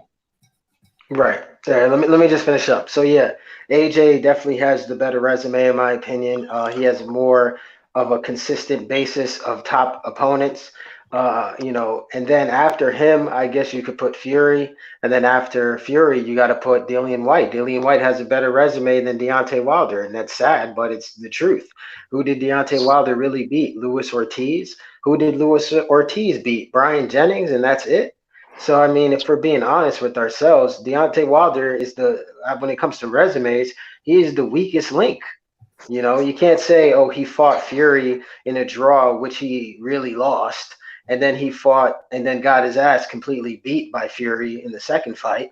So, I mean, how is his resume better when those are losing fights? You know what I'm saying? He lost. So, yeah. So I have another question, if I can jump in here. Yeah. I have another question for the panel. Now, there's been some talk about going back 100 years, right? Everybody mute yourselves when you're not speaking. So there's been some talk about going back 100 years and Joe Louis and Jack Johnson. So my question is to the panel, do we still fight under the rules of the Marquess of Queensberry? Yeah. And how old are those rules? It's at least 100 years old. Right. So boxing matches today in 2020 are fought under rules that are over 100 years old. You know what that's called? That's called boxing tradition, right? So, like I said, there's 100 years of boxing tradition that speak to what I'm talking about. Yeah, watch the mic fight, doctor. It's rubbing on your clothes and we can hear the static. My bad. So there's 100 years of boxing tradition that speak to what I'm talking about. They don't speak to the WBC. They don't speak to the IBF. They don't speak to the WBO. They don't talk about none of that. But the Marquess of Queensberry rules, those rules still govern boxing. They're over 100 years old. And so there's 100 years of boxing tradition that talk about how you crown a new champion when a reigning champion retires. In the case with Lennox Lewis, Lewis retired, Vladimir fought Chigaev, and when that fight took place, Vitaly was retired. So in a case where you have a champion, a lineal champion who retires, to crown a new champion, the number 1 and number 2 ranked guys must fight. And that's what happened in the Vladimir Klitschko and Chigaev fight, seeing that Vitaly was retired. So that makes Vladimir Klitschko the new lineal champion, and he establishes a new lineage after Lennox Lewis retires. And Vitaly wasn't retired, though. He wasn't retired. Again, I have okay, but all the way until 2012. I fought until 2012. Well, you can retire, come out of retirement. Now tell me that he wasn't retired. He fought in 2009. Well, again, I have two unbiased. I have two unbiased sources. I have two unbiased sources that say otherwise. Okay, I have two unbiased sources that say otherwise. I'm telling you that's not true at all. He fought Juan Carlos Gomez, Chris Arreola, and Kevin Johnson in 2009. So what you're saying is simply not true. And in 2008, he fought Samuel Peter. He fought 3 times in 2009. So there's no way that Vlad and Chigaev could have been number 1 and number 2. Right, so it's not true. What's the date of Klitschko's? So what was the date of Klitschko's last fight? What was the date of Klitschko's last fight? 2012. When into 2000? All right. So let's look at the facts. What are the facts? Okay. Here are the facts. Yeah. What are the facts? Now, Klitschko Chigaev happened in 2009. Klitschko Chigaev. 2009. So that was June 20 of 2009. Okay. Yep. Now let's look at Vitaly's resume real quick. Go ahead. Let's look at Vitaly.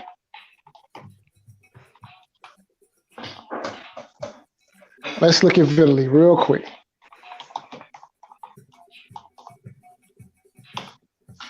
Let's look at Vitaly. For that. So, Vitaly fought that same year 3 times. let him finish, unbiased. Uh-oh. Okay. Uh-oh. While they're doctor, you still there? So actually, you know what? Hold on. Hold on a second. Let the fight doctor talk. This is important. Crucial moment.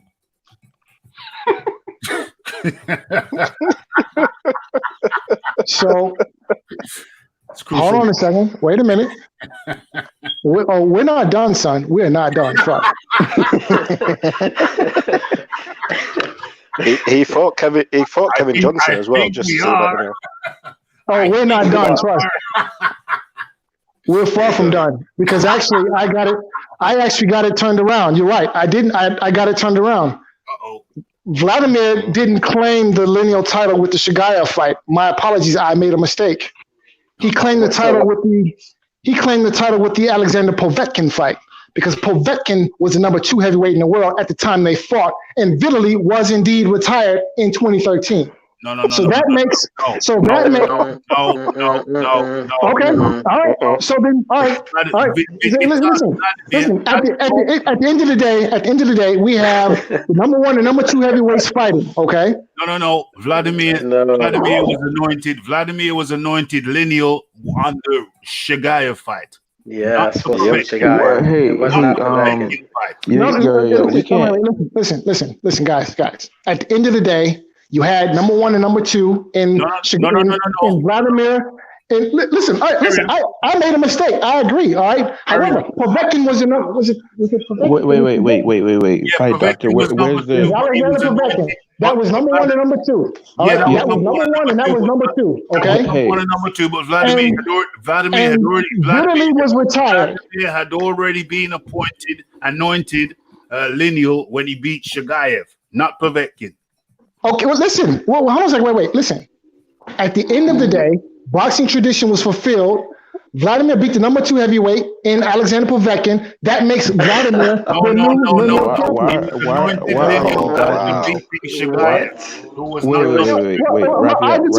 I disagree with that. Okay, I disagree with that. It wasn't the Chigaev fight. So you're making stuff It was up supposed to be Chigaev.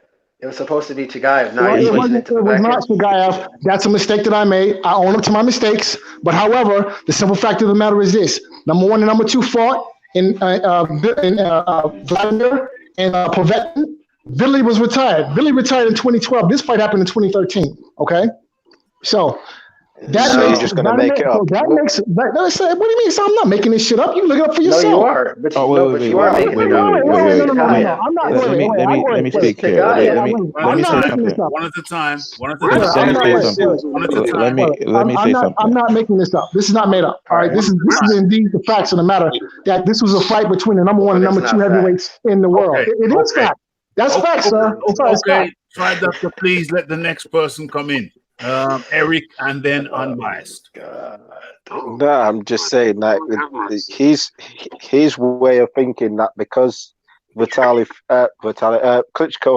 Vladimir finally fought the number 2 contender in 2013, that made him lineal. Like, no, you're just making stuff up. You're saying the belts are made up. You're making a whole lineage up. He became consensus / lineal champion when he beat Chigaev. That's when it actually happened. Yes. You can't just change it and say, oh, well, to be fair, he wasn't worthy of being a lineal champion then, but 5 years down the line, when he finally fought someone number 2, that validated him as a lineal champion. No, it doesn't work like that. Here's my question to you. No. We're going around to one Unbiased, and then we come back.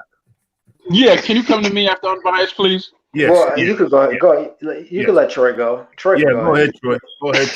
Okay, good. I'm sticking with boxing, and I'm trying my best to stick with the topic. But Abbott and Costello used to do this skit: who's on first, what's on second. I don't know who's on third, right? Okay. And the reason why I was laughing because that's what this cat sounds like. He goes from Jack Johnson and whoever else and back and forth, but what he never does, he talks in a circle and he never gets to a point. Every sentence has to have a blasted period, man. You are a run-on sentence. Make a point, please, and stop talking. Killing me. No, I think you made a point. He did make a point.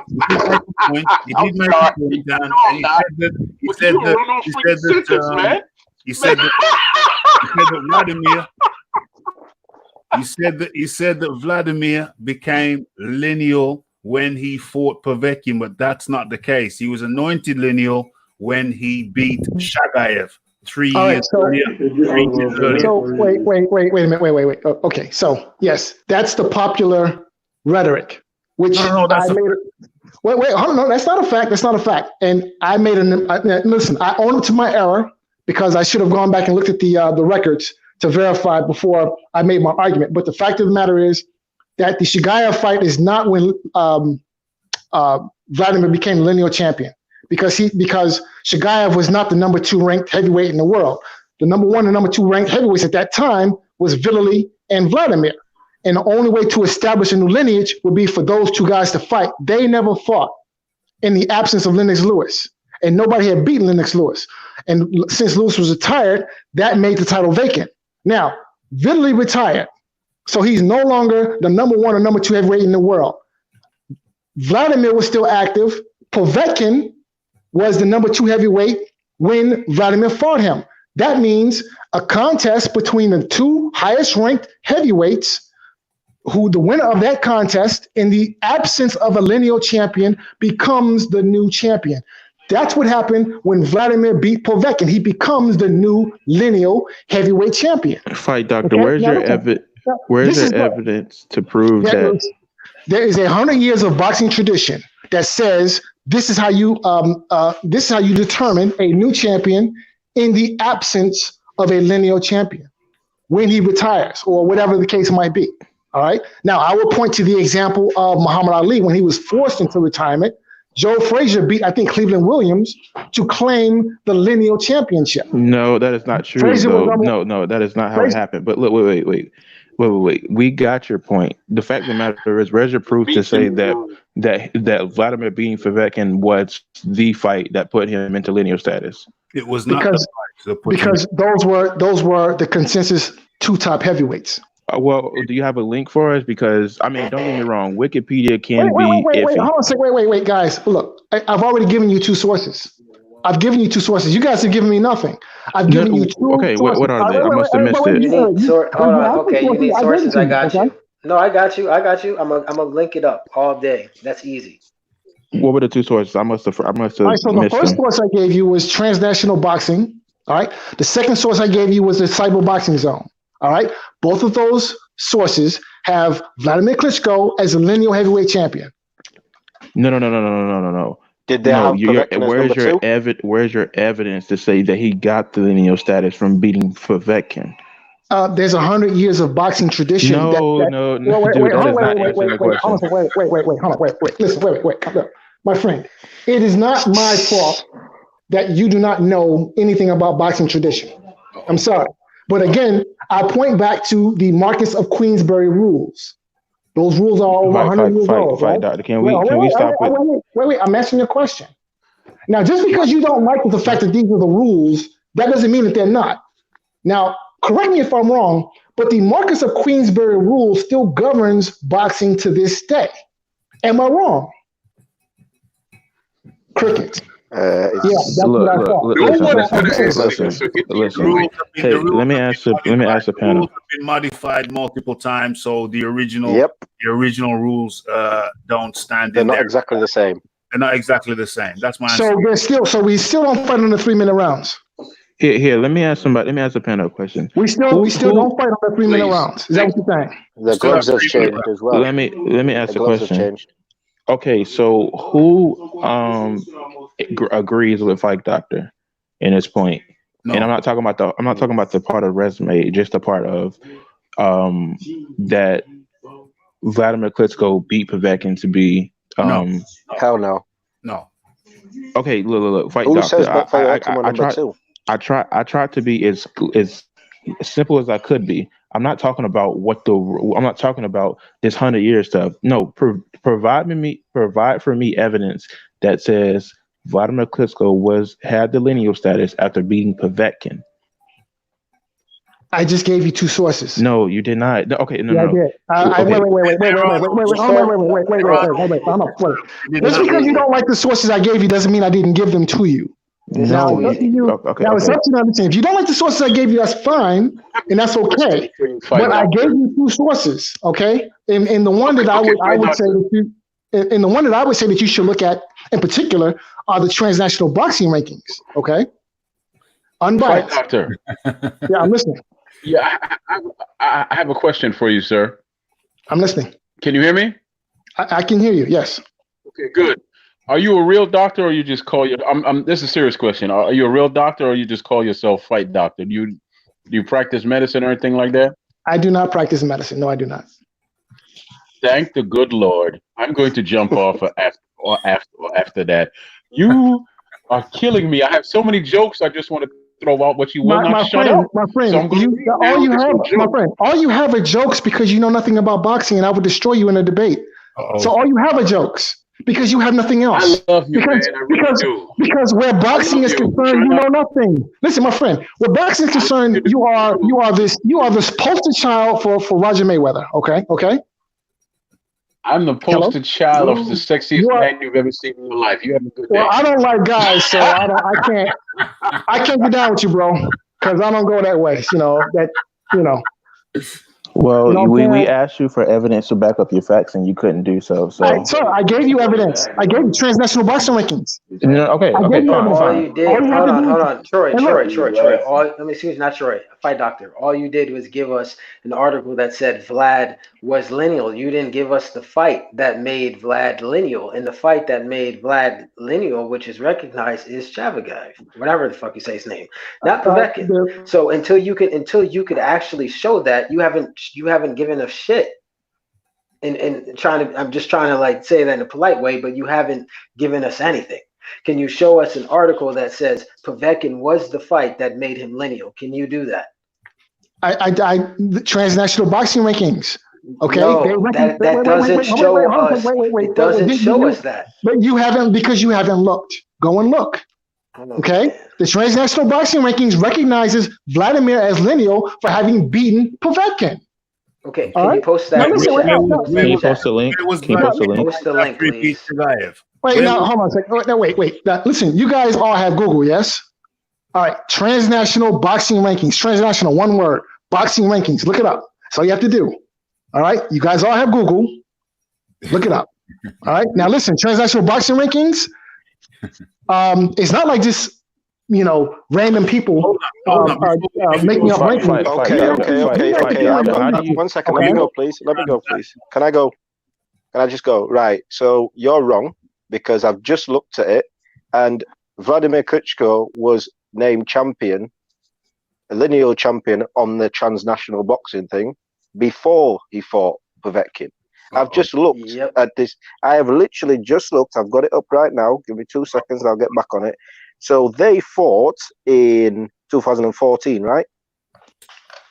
So 1 second. Let me just. Povetkin and Vladimir fought in 2013. 2013. 2013, and I distinctly recall the discussion around that time about the lineal title and making that fight for the lineal, and that fight was also for the Ring Magazine belt, if I'm not mistaken. Yeah, but why on this transnational, it doesn't go back to when he fought Chagayev to say whether he's a champion or not either. It only goes back to 2012. Wait, hold on a second. When is? Oh, here, I got a link. I got a link from Bleacher's Report, where it says Vladimir is now the official ring belt lineal champion after defeating Ruslan Chagayev in June 2009. Klitschko now holds a record of blah blah blah. So here's the link to that, so we could just end all this. So hold on a second. Wait a minute. Hold on. Raphael. Where is who's talking? Who said they got the link? El Jefe. Is your boy El Jefe, man? What's going on, Raphie? El Jefe, how you doing, my friend? I didn't even know you're coming. I didn't even know. I'm back, bro. I resurrected, man. What's going on? Hold on. Who's got the link? Yeah, I just posted it in Unbiased Boxing Talk. Unbiased got the link. Hold on a minute. Let me get another one. So hold on a second. So what's the topic, bro? Like, run me up a little bit, man. 1 second. Hold on. Someone got a lot of noise. October 2013. You know what? If that's unbiased, the link's not gonna. No, what you do is post the link in the private chat because it won't show up in the regular chat. Yeah, that's what I did. I posted it into the private StreamYard chat. Okay, hold on. Let me check. Yeah. Okay, you guys carry on talking. I'll get on the link and try and post it. Okay, so here it is. So transnational boxing rankings. All right. In their rankings for September of 2013. Okay. Yep. So rankings 10 September 2013. They have champion vacant. Yep. I'm waiting for this. I'm waiting for this. All right. Now, these are 10 September 2013. Mm-hmm. Oh, you're stalling because you know the number 2 spot isn't Povetkin, right? What's the You're title? Stalling right now. What's the title of the link? Number 2. Was it Vladimir Klitschko? Actually, so the 2 spot is actually David Hay. Oh, right. So there you go. So then it couldn't have been. So then it couldn't have been for the lineage if he fought Povetkin. It was David Hay who was number 2. I was just waiting for you to go back and do your own research. That's why I didn't say anything. I was waiting for you. Nah, bro, but the lineal was broken long time ago, bro. Yeah, but you said first. Wait, hold on, Fight Doctor, because you've been doing a lot of talking, man. Let your boy help it. I don't know what you're speaking of, but the lineal was broken with Lennox Lewis, bro. So the lineal was never recovered till Tyson Fury and Deontay Wilder fought, man. Because you need the number 1 and number 2 to fight each other, according to Ring Magazine. And whoever wins that we're not arguing that, and then you're going to put us in a whole other circle. But Yeah. but the fact of the matter is, when it comes to resume, if we're getting back to the main topic, if I think not Fight Doctor, Raphie is going to pull up the link. Yeah. With the transnational boxing news, when it comes to the resume, I think maybe you can't just go off titles alone. That seems to be what you're missing. That seems to be what you're saying, that those titles are made up. Those guys on his resume actually beat better competition than the guys on Wilder's resume. Unbiased, to your question, yes, he did beat David Haye in 2011, but still in 2013, David Haye was still number 2. Povetkin And wasn't. in 2011, Vitaly was still fighting, so it wouldn't have mattered. How could he be number 2 if Vitaly isn't retired? It doesn't matter then, and it doesn't matter now because Povetkin wasn't number 2. Povetkin was number 3. So that certainly doesn't make him. The fight doctor was all over the place. Dude said Shavagav was the first. That's the first name he named. Shagayev, my bad. And then after that, he went to Povetkin, and now he's saying it's David Haye. You got to make up your name. No, I didn't say it was David Haye. And I did say, he said Povetkin, but David Haye. Hold on, bro. What's the original question, man? Because I'm confused. Everybody mute. One minute, please. Everybody mute your mics when you're not speaking, please. We care about the sound quality. Okay, so I've got the article here. Okay, and it is as we know, Vladimir is now the official ring belt lineal champion after defeating Russian Shagayev in June. Ruslan Shagayev. Ruslan in 2009. It don't say Ruslan, it says Russian. It does it? It says Russian. His name is Ruslan, but it says Russian in the article. Russian defeated. That's an L, bro. It's an L. Is that an L? Yeah, it's an L. But okay, it's an L. It's Ruslan. Yeah, it's an L. So let me just make this thing concise here. Everybody can speak afterwards, but let me make this thing nice, tight, and concise. For anybody who doesn't know or is not absolutely clear about what the hell we're talking about, the question is, who of the three so-called kings, who has the best resume? And in case you missed it, I'll give you my breakdown. I had it as AJ. He beat three reigning champions. AJ beat 5 solid top 10 guys. And in that number, he also beat 2 ex-champions in the form of Povetkin and Klitschko. So that's AJ number 1. In number 2, I had Tyson Fury. He beat 2 reigning champions. He beat 1 ex-champion. And 0 ex-champions, and he beat 3 consensus top 10 guys. So that's 3 that's 2. In 3, I had Wilder. He beat 1 reigning champion, and he beat 3 top 10 guys. That puts him down to 3. So that's just to get some perspective on what we're talking about. Next person jump in.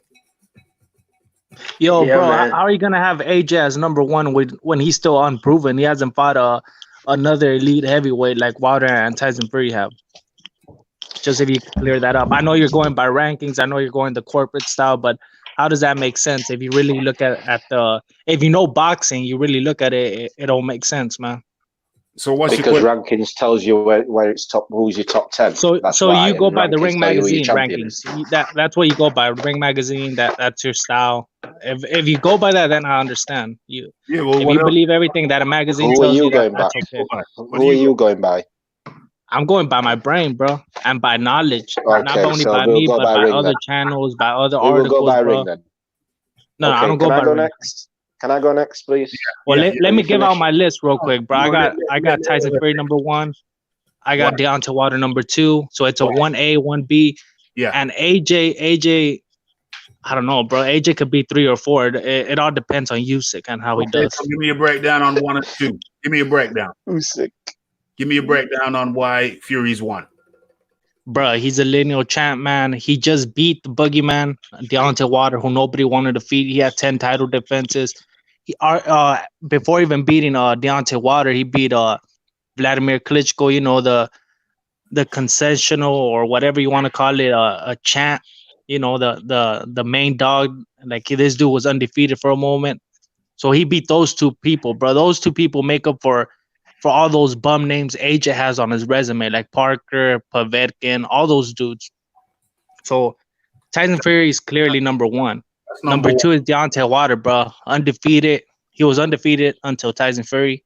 He has a draw against Tyson Fury, 10 title defenses, really lost. 8 by knockout, bro.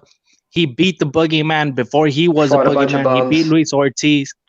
And then you can make. I'll put AJ number 3. I'll leave AJ number 3. Just, you know, AJ, bro, he lost to Andy Ruiz, who wasn't even ranked by the transnational rankings, bro. When they fought. So, hey, El Jefe, I got a question, man. Who is the best opponent that Wilder actually beat? I gotta go by Luis Ortiz. He was the boogeyman. Oh, okay, so who did Luis Ortiz beat? Who did Luis Ortiz beat? Bro, but I ain't gonna go down that rabbit hole. We've already. Okay. Yeah, you don't want to go. You don't want to go down that rabbit hole. No, but Luis Ortiz was ranked by the transnational. He was ranked by Rig Magazine. He was ranked by El Jefe. He was ranked by a lot of people, man. So it's not like this dude was just a bum that Wait, didn't you just say we can't go by rankings? Didn't you just say we can't go by rankings? No, I said I don't go by one ranking. I go by a various amount of rankings, and I come up to my own conclusion, bro. So you go by various amount of rankings. Can I just debunk in the top 5 and top? So yeah. Let me just debunk all of this. Yeah, go ahead. Okay, LFA. Right. Okay. So we're going by Fight Doctor's transnational.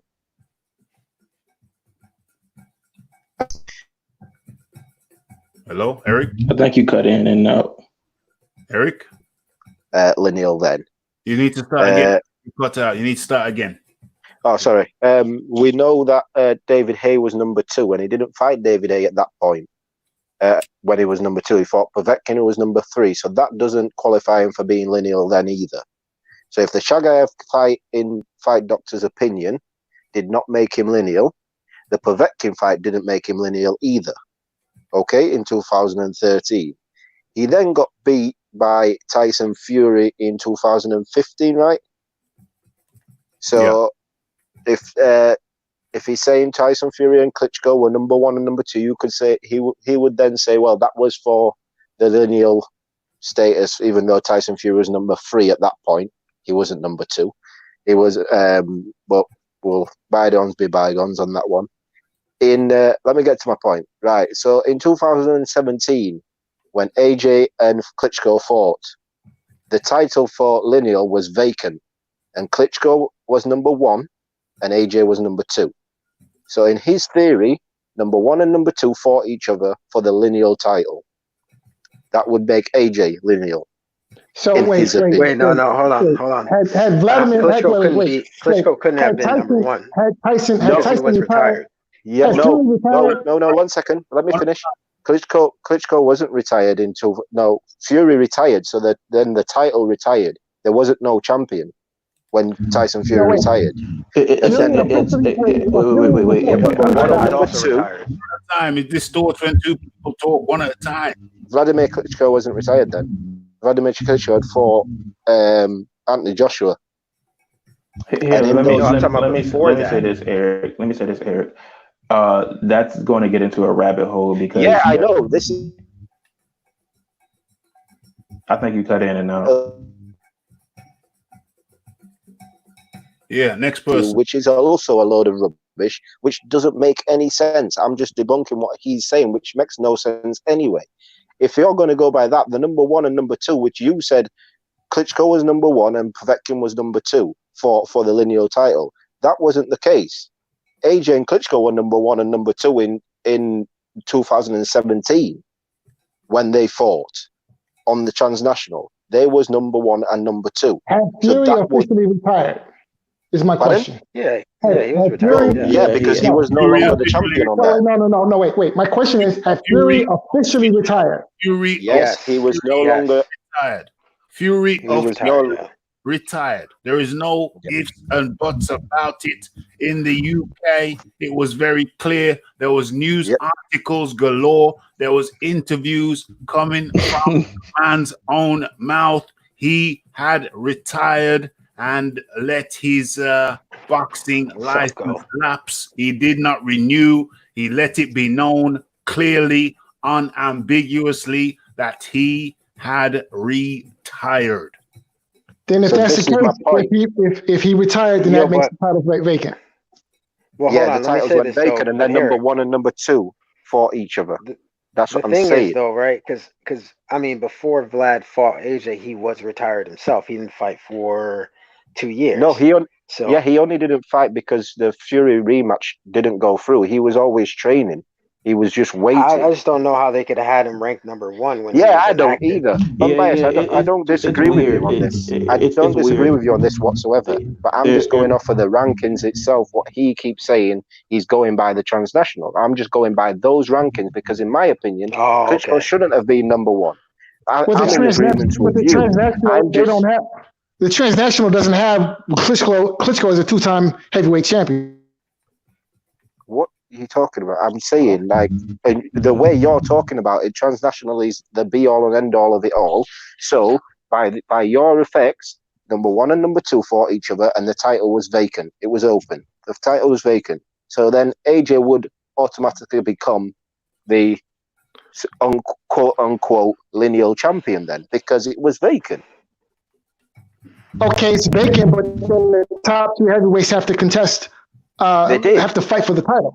Vladimir wasn't the number. Vladimir was not a top 2. He's not one.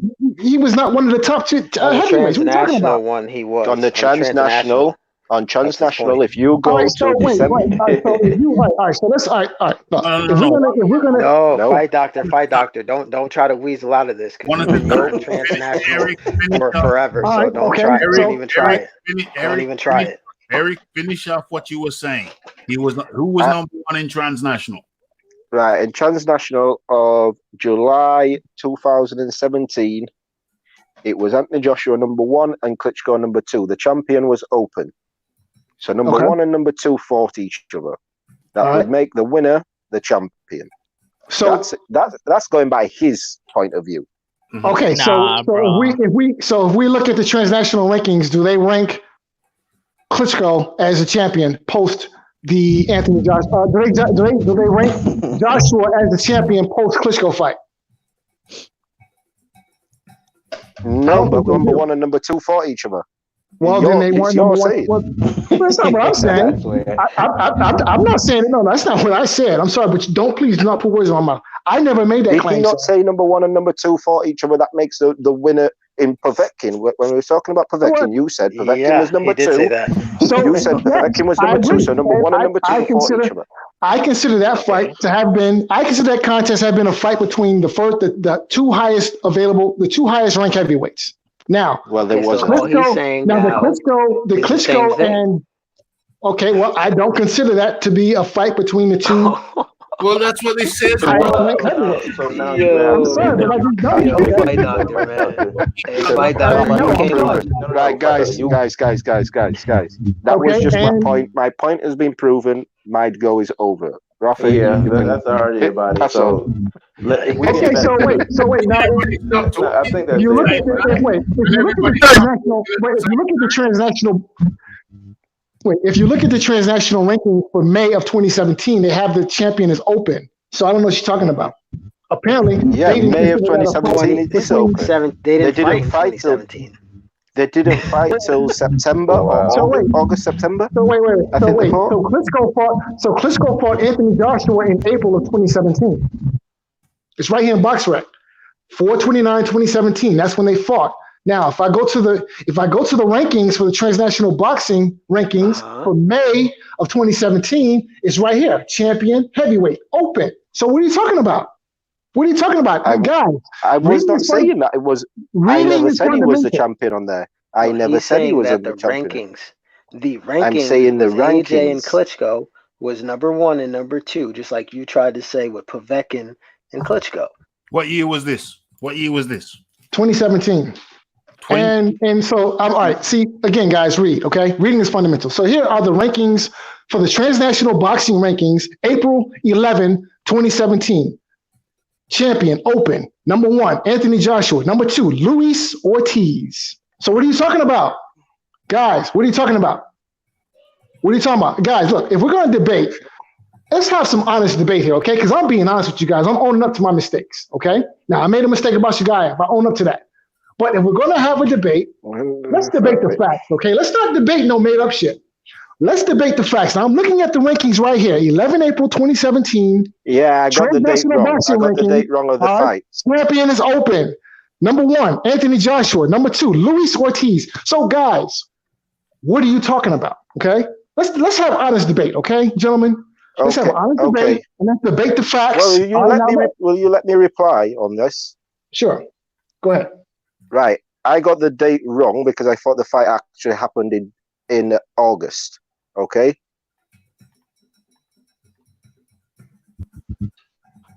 Oh, well, all right. Look, that goes back to what I was saying earlier, okay? I have 100 years of boxing tradition to support my my argument.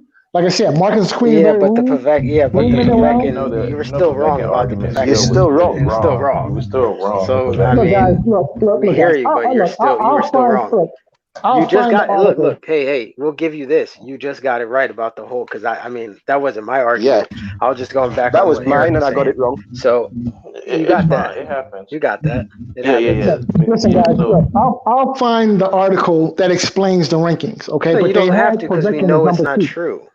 We know it's not true. Okay, we just looked it up. Fine. I'll listen. Maybe they made a mistake in their rankings. I don't know, but I'll find the article. All right. That explains the situation with the rankings, okay? But it was indeed a contest, Povetkin, Klitschko, between the top 2 heavyweights, which is why and how Vladimir comes to be. I got a question though, because wasn't Deontay Wilder a champion at that time? No. When Fury and Klitschko fought? Yeah, he was a champion. No, he was, right? So how? Was he not? I'm pretty sure he was. He was a champion. Guys, pretty sure he was. Look, guys. Actually, let me be factual. Let me just look it up. Okay, so we're gonna talk facts. Let's talk facts right now. How many worlds are there? Oh boy, here we go. Oh God, here we go again. Back to if you want to use that argument, wait. See now, look. If we're gonna have honest debate, then let's have an honest debate. Now I'm asking a simple question. No, now, you asked that question before. Now, either I'm wrong in my assessment that there's only one world. Okay. Or, what? Okay. One second. Can I just say this? Everybody is muted. Everybody is muted. Okay, listen. The sound quality is of extreme importance. Battle rifle, you got some noise behind you, my friend. I don't know what it is. We got some noise, and every time you unmute yourself, it seems like we're on a railway track. So be mindful of that noise, please. Eric. Yeah, Deontay Wilder was a champion when by the time Fury. Deontay Wilder won his title in January or February, I think it was. 1 second, I'll just double check that again. Deontay Wilder beat Stavern in January 2015, the 17th, and then Klitschko and Fury didn't fight till I think it was November 2015. So Deontay Wilder was already a champion at that point. Damn. Fight doctor. Again, either I'm wrong in my calculation, in my assessment that there's only one world, or these whole titles and these fake champions are just that, fake. Now, if there's only one world, then there can only be one world champion.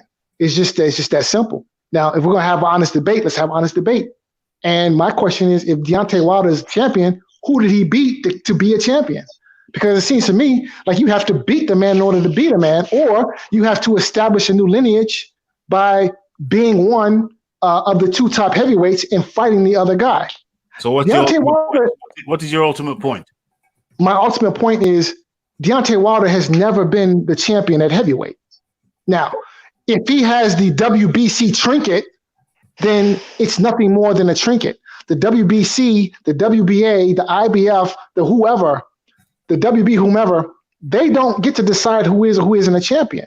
The fact that you hold the WBC title, that does not make you the champion at heavyweight or any weight. It doesn't. I'm sorry. Okay, But- so we get back to the question. Hold on. We get back to the question. Everybody mute yourselves, please. We get back to the question. Three Kings. Who has the best resume and why? Fight Doctor. Well, Tyson Fury has the best resume because he's beat the best opposition. Okay, I've never argued against that. Okay, But second. And second is who has had the toughest itinerary. I think that's clearly Deontay Wilder. I think he's fought the toughest opposition. I'm sorry, but listen. Anthony Joshua fought a guy in Vladimir Klitschko who was coming off a loss. To who? And hadn't fought in 17 months. And he's coming off a loss to Tyson Fury, the guy who Deontay Wilder fought twice. So I just don't get it. How is it that Anthony Joshua could possibly have had a tougher stint than Deontay Wilder when Deontay Wilder has fought the guy who soundly beat Anthony Joshua's best win, the best win being a guy coming off a loss? I just don't get it. I mean, what kind of mathematics? Okay, we're keeping it bite-sized, size. Hold on, I'm going next. And so once again, I say to you, I explain it. Anthony Joshua has beat men lie, women lie, numbers don't. Okay, Anthony Joshua has beat 3 reigning world champions, has beat 5 solid top 10 guys, two of whom were previous world champion heavyweights. That is my argument. So we got moving around the table. We're moving around the table because we're bringing this thing to a head. So we're coming to conclusions now. We've heard the Fight Doctor. You've heard me. We're going over to next person on the list is Unbiased. Yeah, man. I think that's an easy question. I think it's AJ without a doubt. He fought the most rated top 10 opponents out of Fury and Wilder. Wilder's been bum bashing since he became a champion. He's fought nothing but bums, and Luis Ortiz, who was unproven and was about 70 years old, had high blood pressure. So really, he hasn't really beaten anybody that's credible, to be honest with you. His resume is really trash, to be honest. Like it's borderline garbage. So in comparison to Fury and AJ, it doesn't even match. I mean, Dillian Whyte's resume is better. So, I mean, and he's a champion, and he had 10 years of just garbage defenses, and Dillian Whyte's resume is better, and he's not even a champion. So that right there should just let you know exactly what it is. I mean, some prospects that are coming up are borderline going to have better resumes than Deontay Wilder. And, they're just starting. So that should let you know. Yeah. So give me your 1, 2, and 3, please. Unbiased. So yeah, that's AJ, Fury, and White, Dillian Whyte. Okay, and so that is that's pretty clear. And we're going over to battle rifles. I mean, obviously, I think it's AJ. I mean, I don't think this whole argument holds up that he beat the lineal guy, because that guy was, in a case, never lineal. But, he was a guy dominating for 10 years, so I'll give him that. The problem comes in when he does the one world argument. When in one world, you can also have different boxing sanctioning bodies. In the same time, you have so many sanctioning bodies to determine which person is champion and which person is not. You cannot say there's just one world and use this whole argument, because there's different fighting combat sports. There's different divisions in boxing. So the fact of the matter is, the only way you can really legitimately tell who's the best guy is to become undisputed.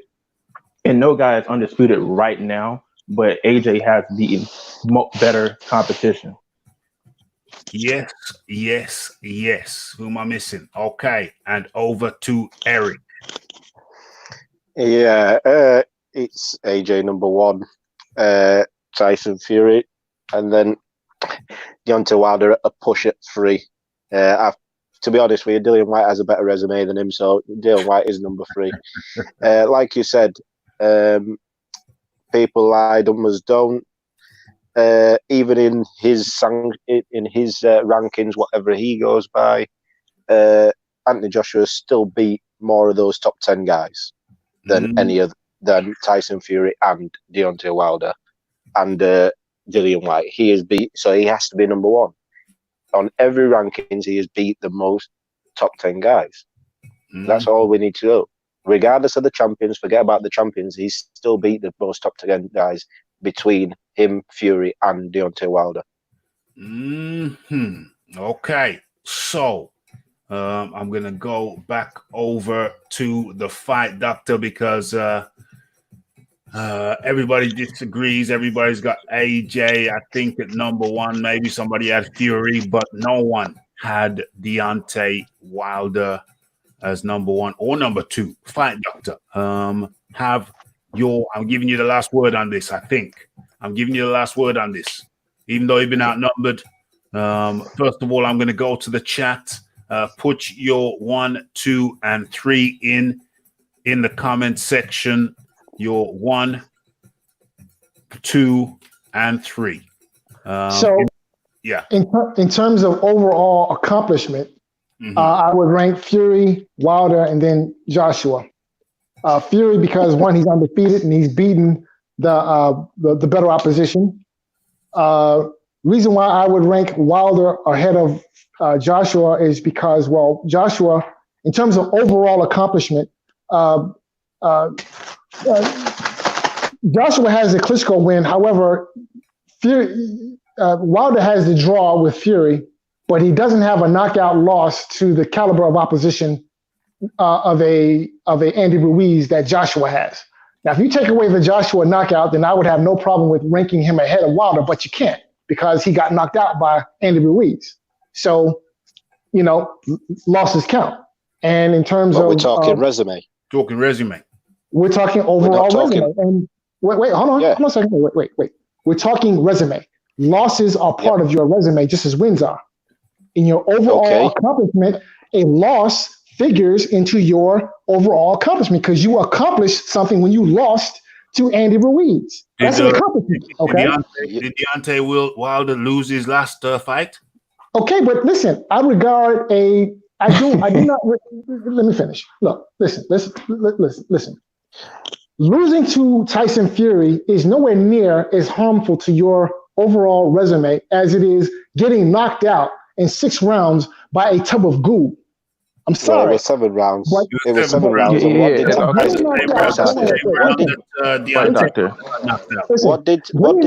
Fury have? What did Tyson Fury have?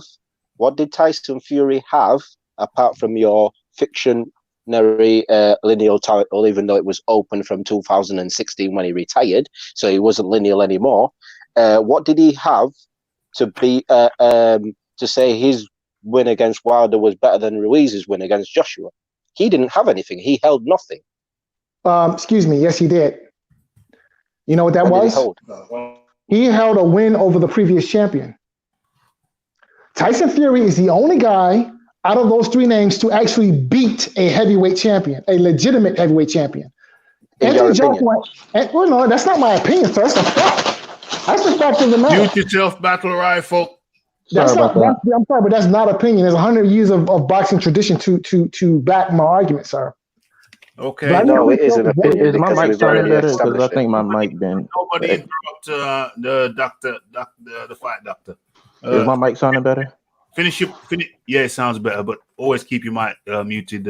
Battle Rifle. Thanks. So getting knocked out by Tyson Fury is nowhere near as damaging to your reputation as is getting knocked out by a nobody and Anthony Josh and Andy Ruiz. I'm sorry, but that's just the way it goes. That's your argument. That's your argument.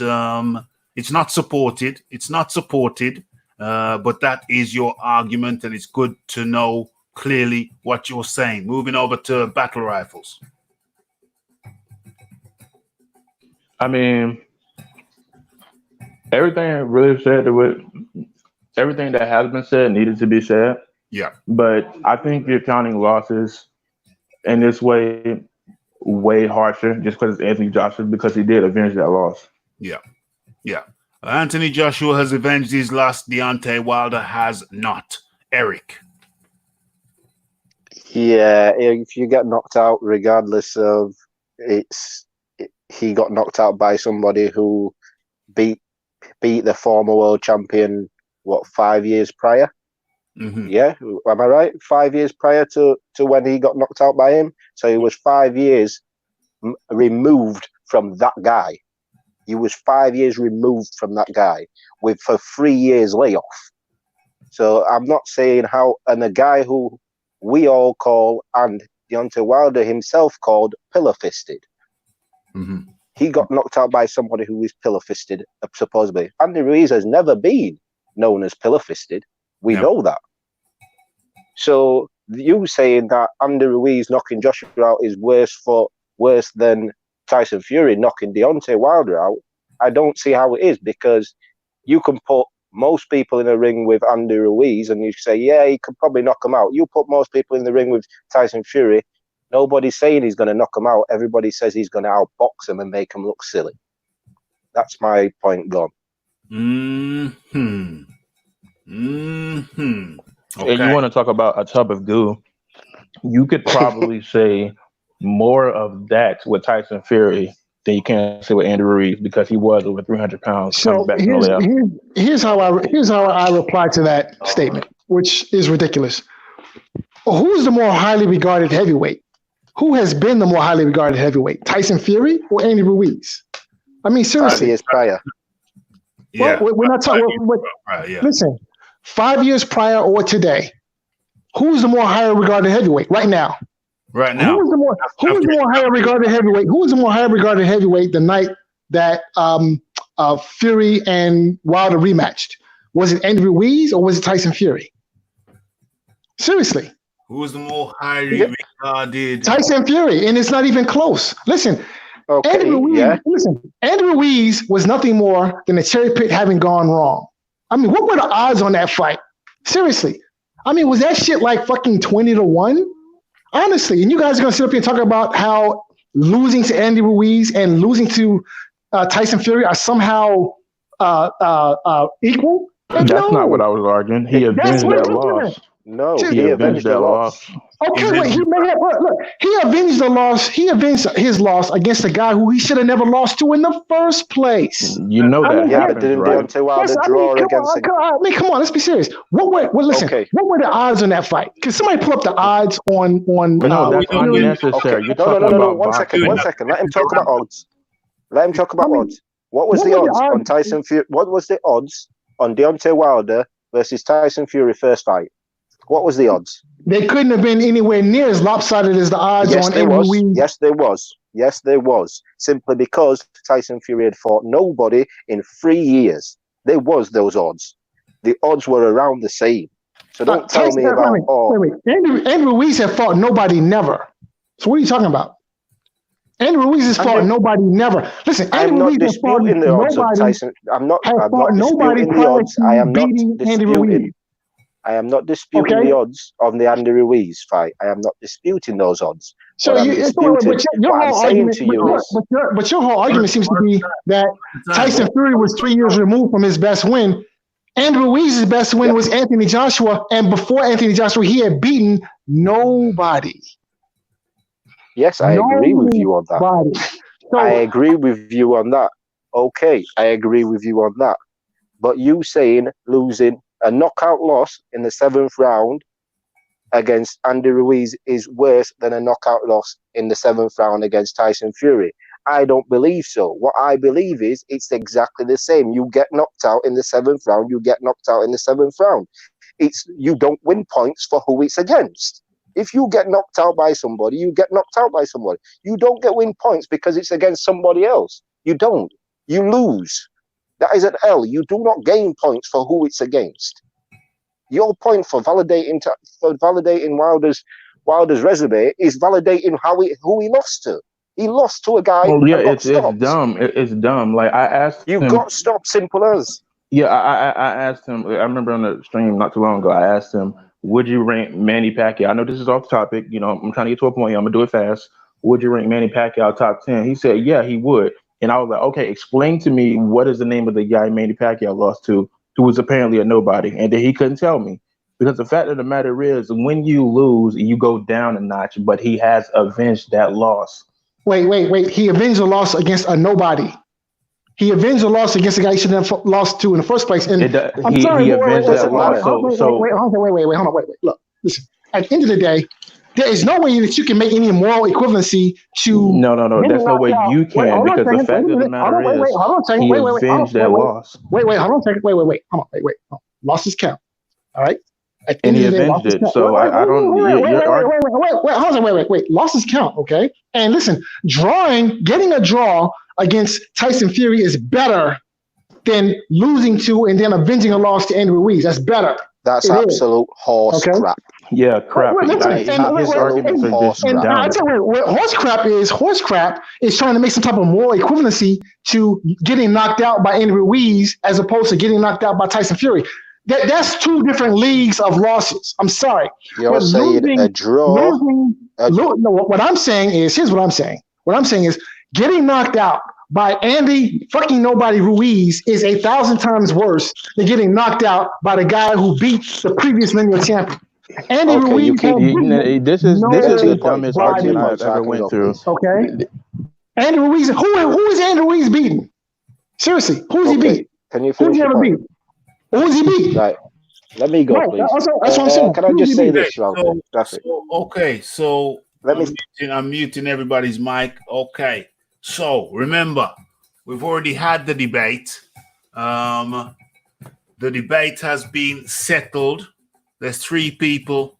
There's one person who has Tyson Fury as numero uno.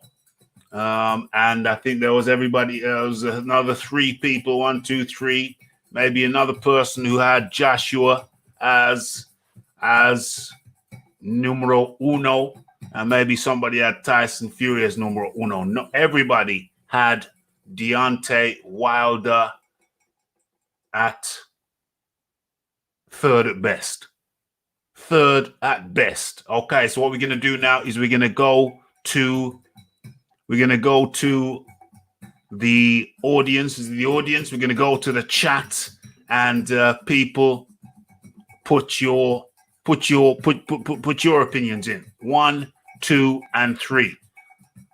Just put who you guys number 1 in, who you guys number 2 in, and who you guys number. Just write 3 names in the order of who you think is 1, is 2, and 3. Okay, so we get that in. The debate has been had. The round table battle royale has been done. Just write in your feeling after having heard what you've heard, your own opinion. You've formulated your opinion, and I'll read them out. We'll do a head count. We'll do a head count. So what we got here? Okay, so EJ Boxing has just come in the chat, and he has, what does he say? He says the fight doctor got it. Okay, so I don't know how long he's been listening, or whether that was a predetermined opinion. But that's EJ Boxing. Okay, I better write this down. Better make it official. 1 for, what do they call him? Wilder 1, Fury, and Joshua. Okay, I like the columns. Okay, so Freddie Mars says AJ 1 and then Fury 2. So that's Joshua 1 and Fury 2. Okay, so Big Ant says Andy Ruiz got them. He doesn't give an opinion. Fury was only a 2-1 underdog in the first fight. Ruiz was 20-1. There's no comparison, so that's not a vote. Okay, that's not a vote. Freddie Mars. Where's Freddie Mars? Okay. AJ 1, Fury 2. 1. Okay. Where are we? That's AJ Mars, Lisa Bayliss, AJ 1, Fury 2, Wilder 3. Okay. So 1, 2, 2. Tanaris Robinson, Wilder 1, Fury 2, AJ 3. Okay. What else we got? EJ says Fury 1. What was that? Fury 1, Wilder 2, AJ 3. Okay. Unbiased says AJ 1, Fury 2, Wilder 3. Ringside Reporter says Fury number 1, but he doesn't give us 2 or 3. Philip Carl Roberts, Joshua 1, Fury 2, Wilder 3. AJ 1, Fury 2, Wilder. Wilder's 2. No, Wilder's 3. Okay.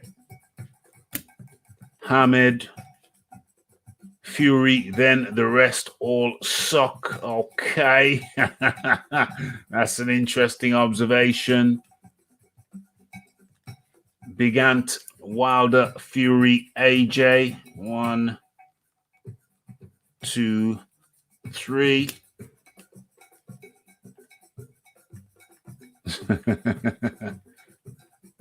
Ringside Reporter, Fury, Joshua, Wilder. 1, 2, 3. Damn, there's a lot of... Where are we going here? AJ, Fury, White. Okay, Fight Doctor's dropped off. Fight Doctor, come back. There he is. He's back. So what's that? AJ, Fury, White. That's AJFW.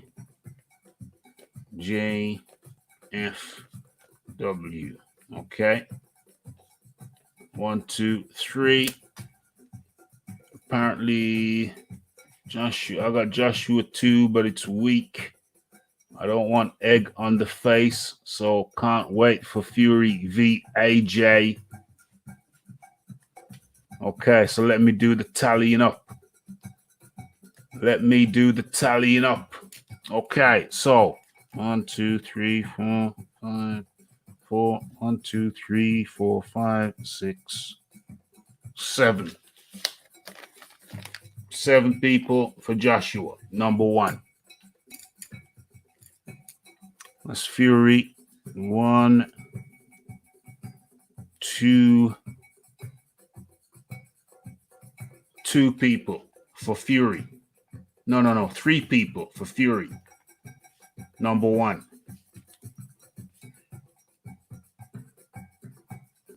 1, 2, 3, and 3 people for Wilder as number 1. But more people for Fury number 2. So we have the results. In first place is Anthony Joshua. Let's bring up the 3 kings. Where are they? There they are. Okay, so let's write this in the chat. Memorialize it. In first place, AJ. Second place,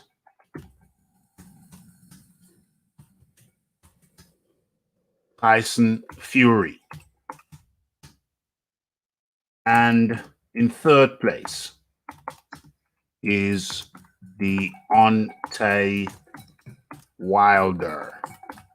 Now, I hasten to add that this is very much a cosmopolitan, worldwide audience right here in the chat and on the panel.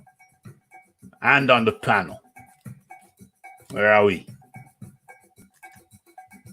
Where are we? So hold on. Let's get the graphic up. Boom, boom, boom. First place, Anthony Joshua. Second place, Tyson Fury.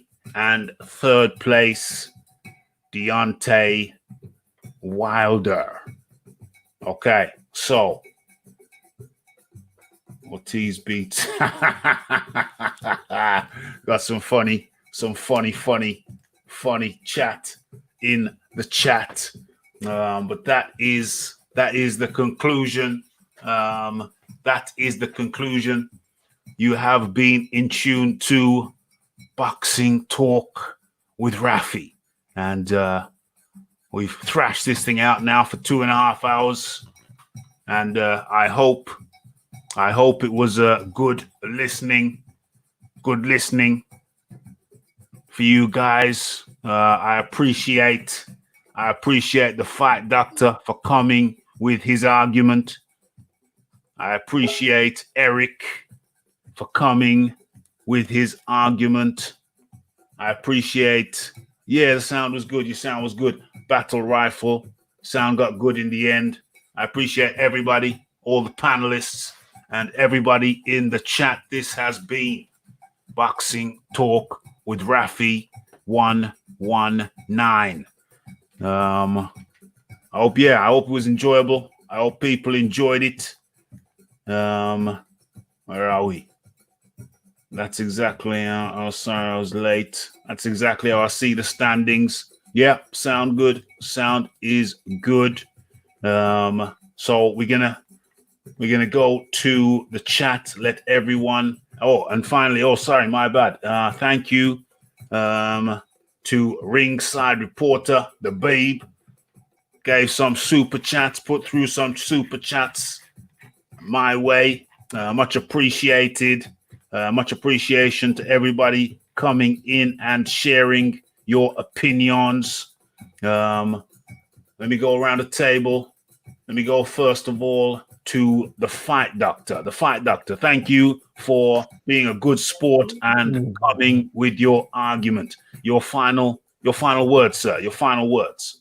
You're very welcome, sir. Thank you for having me on. And listen, the only point that I want to make is that I am a fan of the sport of boxing, and in my personal opinion, these sanctioning bodies, they take away from the purity of the sport. They are a cancer on the sport of boxing. And the only reason why these sanctioning organizations have validity is because the fans give them validity, but they are invalid. All right, they are invalid. Boxing was around for 100 years before you had these sanctioning organizations, and after they're gone, you still have boxing. All right, and their titles are meaningless. They don't mean anything. Okay, they only have value because people believe they have value, but we need to stop drinking the Kool-Aid and understand and realize what these sanctioning bodies, who they are, and see them for who they are.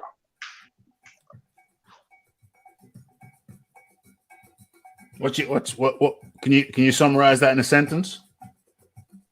Yeah, the sanctioning organizations, they're garbage, they're trash, they're cancer on the sport. Just ignore them. Okay, that's nice and concise. So that was the Fight Doctor. Extend my appreciation to the Fight Doctor. Just give me a second. Have I forgot something? Stick around. We're gonna throw the last topic around. The last topic is just gonna be a quick one. We're gonna throw it around. Almost forgot about that one, so stick around. Final words on that subject. Battle Rifle.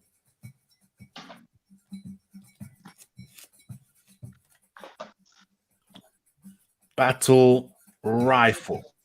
Final words on that topic. Honestly, I try to be fair as I can when it comes to ranking, and I try to grade people based off what they did.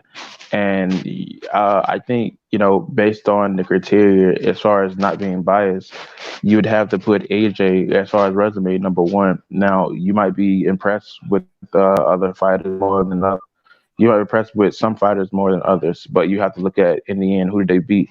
You can have all the talent in the world, but if you haven't beaten anybody, there's no real grade on where you rank as far as your division or boxing period. Ricardo Mayorga is not as skilled as Vernon Flores, but he beat him twice. I mean, you have to go by who they beat. So when it comes to who they beat, I think I would put my ranking where it stands. And it was a good talk. I love the debate. Even though Fight Doctor lost. Eric. Yeah, well, let me say this first. I somewhat agree with Fight Doctor with the sanctioning bodies. I'm not a fan of them. Mm-hmm. I'm not. But to add to that quote is you can't ignore them because they are here. You can't just say ignore the sanctioning bodies and ignore the champions of the sanctioning body because they are here.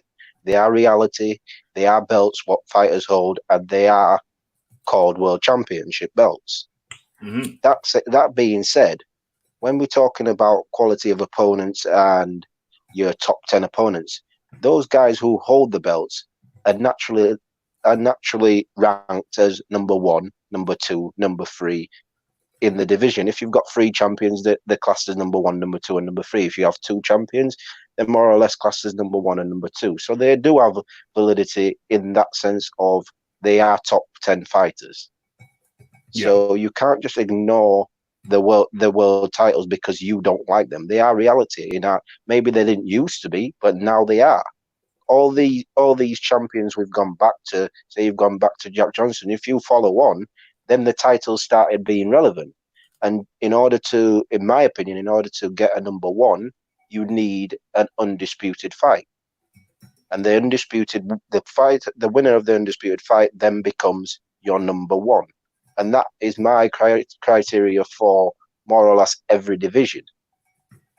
And if you're collecting belts, if you're unifying, you have more claim to number 1 than anyone who hasn't unified, in my opinion. Yes.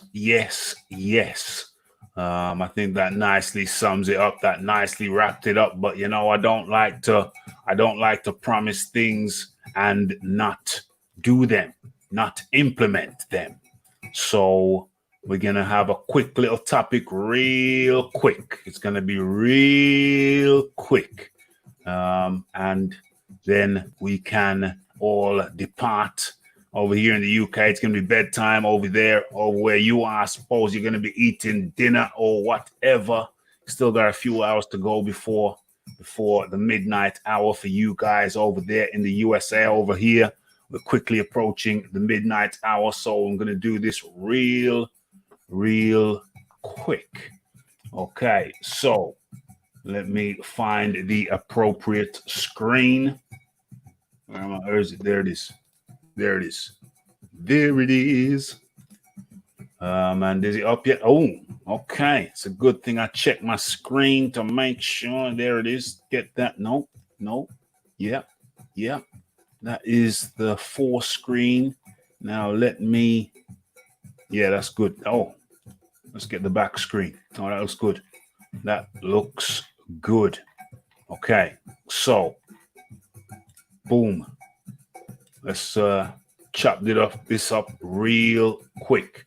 Okay, so boxing legend Mike Tyson gives everybody mute your mics, please. Boxing legend Mike Tyson gives a glimpse into his training for his boxing comeback. Okay, for those who don't know, for those who don't check my community page, Mike Tyson has proved that he still packs a serious punch after revealing plans to return to boxing. The heavyweight legend announced he was back in training with a view to taking part in exhibition matches. Okay, the 53-year-old hasn't fought in the ring since 2005. It's 15 years ago when he was beaten by Kevin McBride in the final fight of his professional career. Tyson released a short clip on his Instagram and Twitter accounts giving a glimpse into his efforts to get back into shape. So this is saying watch on Instagram, but am I sharing on Instagram? That is the question. So do I need to switch to a new screen, or are you going to see this? Are you got? No, I think we're good. Are we good? Are we good? Can we see my cursor? Let's find out soon. Nope, can't see it. So I've got to switch the sharing to Instagram now. Uno momento. Stop sharing. Start sharing again. Pick the proper window. There it is. There it is. Okay, so that's Instagram. I think you should be seeing it. You seen it yet? Okay, let's go again.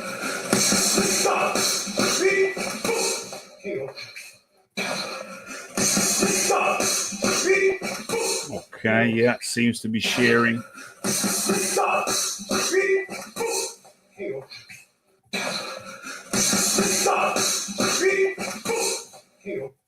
Okay, so that is the clip released.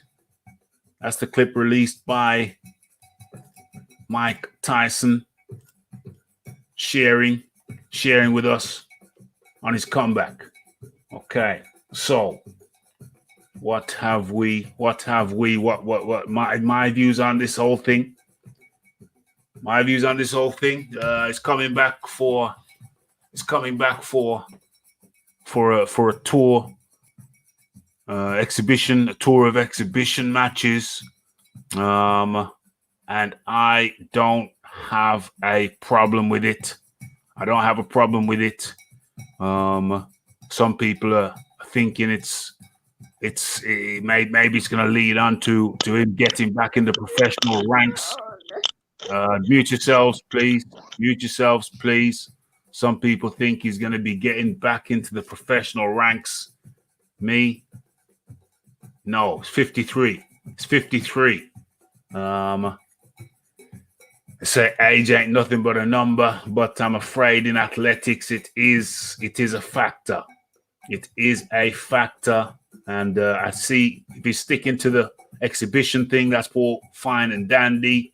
If he's looking to get back in the pro ranks, I say no. Let me stop sharing that, and let's get the opinions of my fellow panelists. Let's go around the table. Let's start off with the Fight Doctor. The Fight Doctor, what's your feelings on this? So boxing is a young man's sport. Thank you, guys. Boxing is a young man's sport, and Tyson is an old man. And, Tyson's style was a young man's style. Mm-hmm. The bob and weave, in and out. Tyson needs to stay away from the boxing ring and enjoy retirement. He's got a beautiful wife. He's been making cameos in movies. And he needs to concentrate on that. And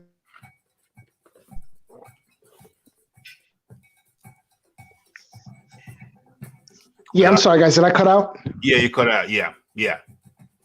So concentrate on his wife, on his kids, on his cannabis farm. Yeah, on this cannabis farm, smoking some weed, and leave the fighting to the young men. Yes. I told you it was going to be a quick thing. We're going around the table one time. Eric. Yeah, I echo those. I don't think he should come back. Obviously, it's one of those things where you see Mike back in the ring and like, oh my God, it's Mike Tyson. But nah, he needs to just stay away from the ring and just enjoy retirement. I'm not for these old guys keep going back in. Like when Roy Jones was doing it, I wasn't for it. And I'm certainly not for it with Mike Tyson either. 100. I hear that. And the final word to Battle Rifle.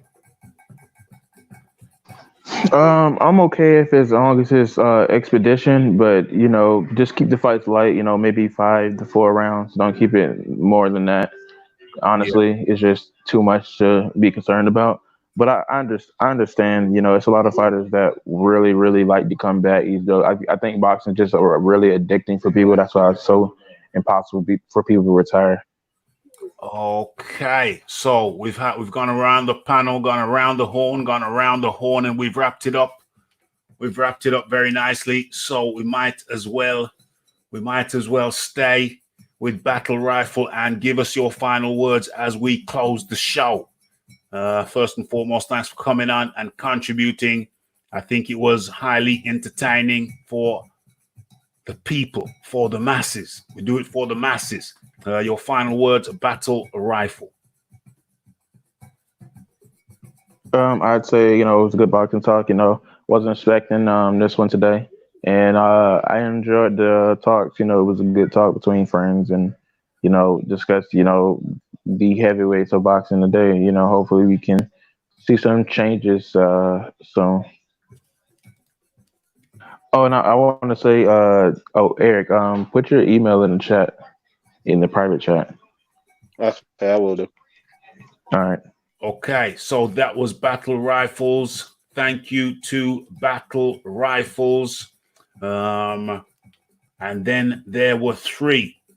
Eric. Oh, hold on. Let me just copy that and I can send that to Battle Rifles can see it now. Let me bring him back on so he can see it for himself. I need that as well, Eric. So let me just copy and paste that so I can add you to my group. Let me just do this now while we're here. I've already got Battle Rifles, and let me just do this in real time. Send an invitation. Okay, you've been sent an invitation. Battle Rifles. Eric. Battle Rifles. Have you got that? Did I get what? Have you got it? You saw something in the Hangouts? No. I'm telling you, have you copied? I'm asking you, have you copied Eric's Gmail? Has he put it in the private chat yet? Yeah, it's in there. Stay right. I've put it in. Stay right now. Just it's in there. Copy and paste that. Well, just add him to the Hangouts for me because I don't see it on my screen. You can't see that in the private chat right there? Nah, it's not showing up on mine. Just add him to the Hangouts. Yeah. I'll add him to the Hangout. I'll add him to the Hangout as soon as he responds to it. So it's good. Okay. And then there were three. Damn. I think I accidentally banned Battle Rifle. I pressed the wrong button. I'll get you back, Battle Rifle. Don't worry. Okay, Eric. Like I said when I first came on, this is my first time catching it because I'm in the UK. I'm in England as well, so it's around 9 o'clock. It's hectic time putting my daughter to bed and stuff, so I normally miss it. But tonight I managed to catch it, and it was good. It was good chatting to Fight Doctor as well. I appreciate it. I always enjoy talking about boxing anyway, so don't matter what your opinions is, I'm willing to chop it up. So thanks for having me on. Yeah, man, most appreciated. That was Eric, and hopefully he will be on again. And then there were two. BH says, "What's with the dislikes? Oh, they're just some guys who don't like El Jefe. They follow him around and dislike him wherever he goes. That's some girly man shizzle. But there's some girly men who do girly men things, and that is them. Does it bother me? Not in the slightest. We have good boxing chat over here, and all you guys do when they come around here, it still adds to my analytics. So, it's all good. It's all cool. And the gang. Okay. And it's from the Wimps.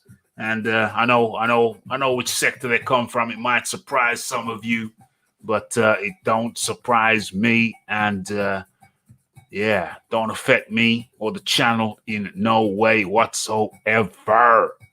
Okay, so non-entities, girly men. And I know where they come from. Okay, so the Fight Doctor. Great. Thanks for coming on. Thanks for not shying away from the battle. You raised the question, and I knew it would bring some interesting chat. So once again, thanks for coming on. Your final words from the Fight Doctor. Yeah, well, thanks for having me. And like I said, I'm trying to debate the facts, so all that extra, I don't get into that. And, while some people might give credibility to the sanctioning bodies, I don't. They're essentially glorified mafia, and I see no reason why we should pay them any mind. 100%. And once again, thanks goes out to the Fight Doctor for stepping into the fray. And hopefully we'll see you soon again over here. The Fight Doctor. Much thanks. And then there was one. And then there was one. Yeah, we've had a great chat. I'm ready for my camera shot. Yeah, we've had a great chat. Hope it provided you with Fight Doctor has returned. Couldn't stay away. Fight Doctor, what's going on? No, I'm just listening. Oh, okay, sorry. So what am I doing here? Okay, so yes, and then there was one entertaining chat, entertaining point of view.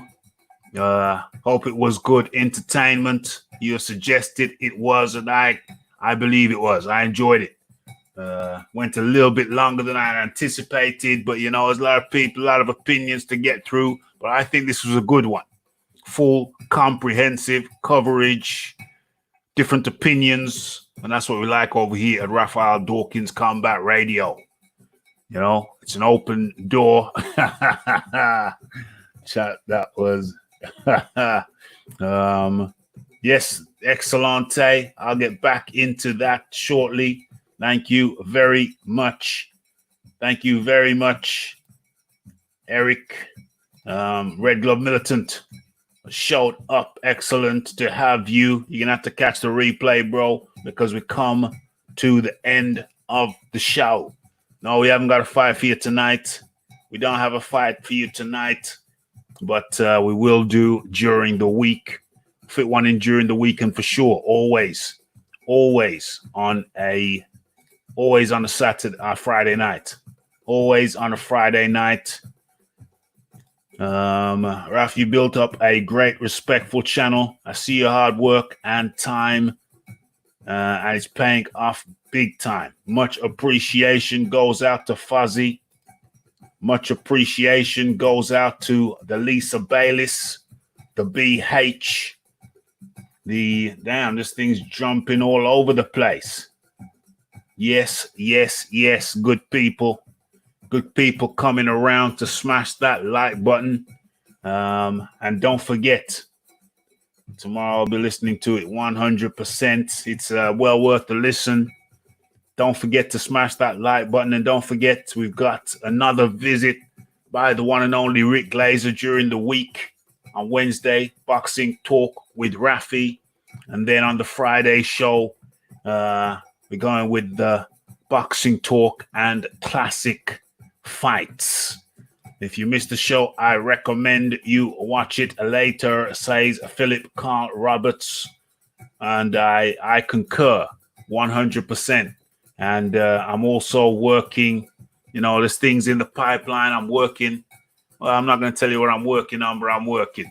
You know what I'm saying? Bringing more good product, new produce, good produce to the channel. I'd like to extend my thanks once again to all the panelists and to everybody who came into the chat and hopefully enjoyed the boxing conversation. So yeah, full itinerary. You know how the week's gonna go, and what are we looking at here? I'm trying to find what I'm trying to find. Yes, so you have been in tune to Boxing Talk with Raphie 119. We're moving at a pace.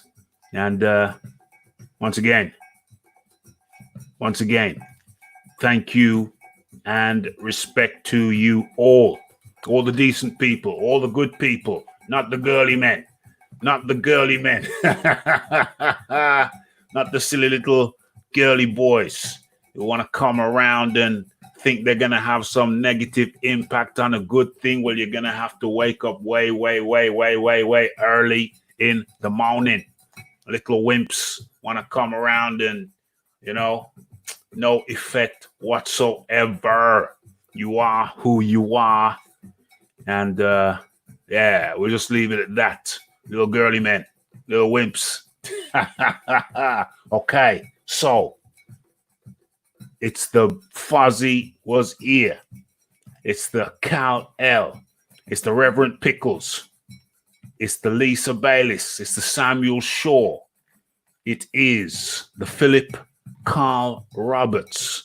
It's the Red Glove Militant. It is the Freddie Mars, the BH, the Eric Ferdinand, and the Reverend Pickles, and many more. And the only thing left for me to say to you is blessed.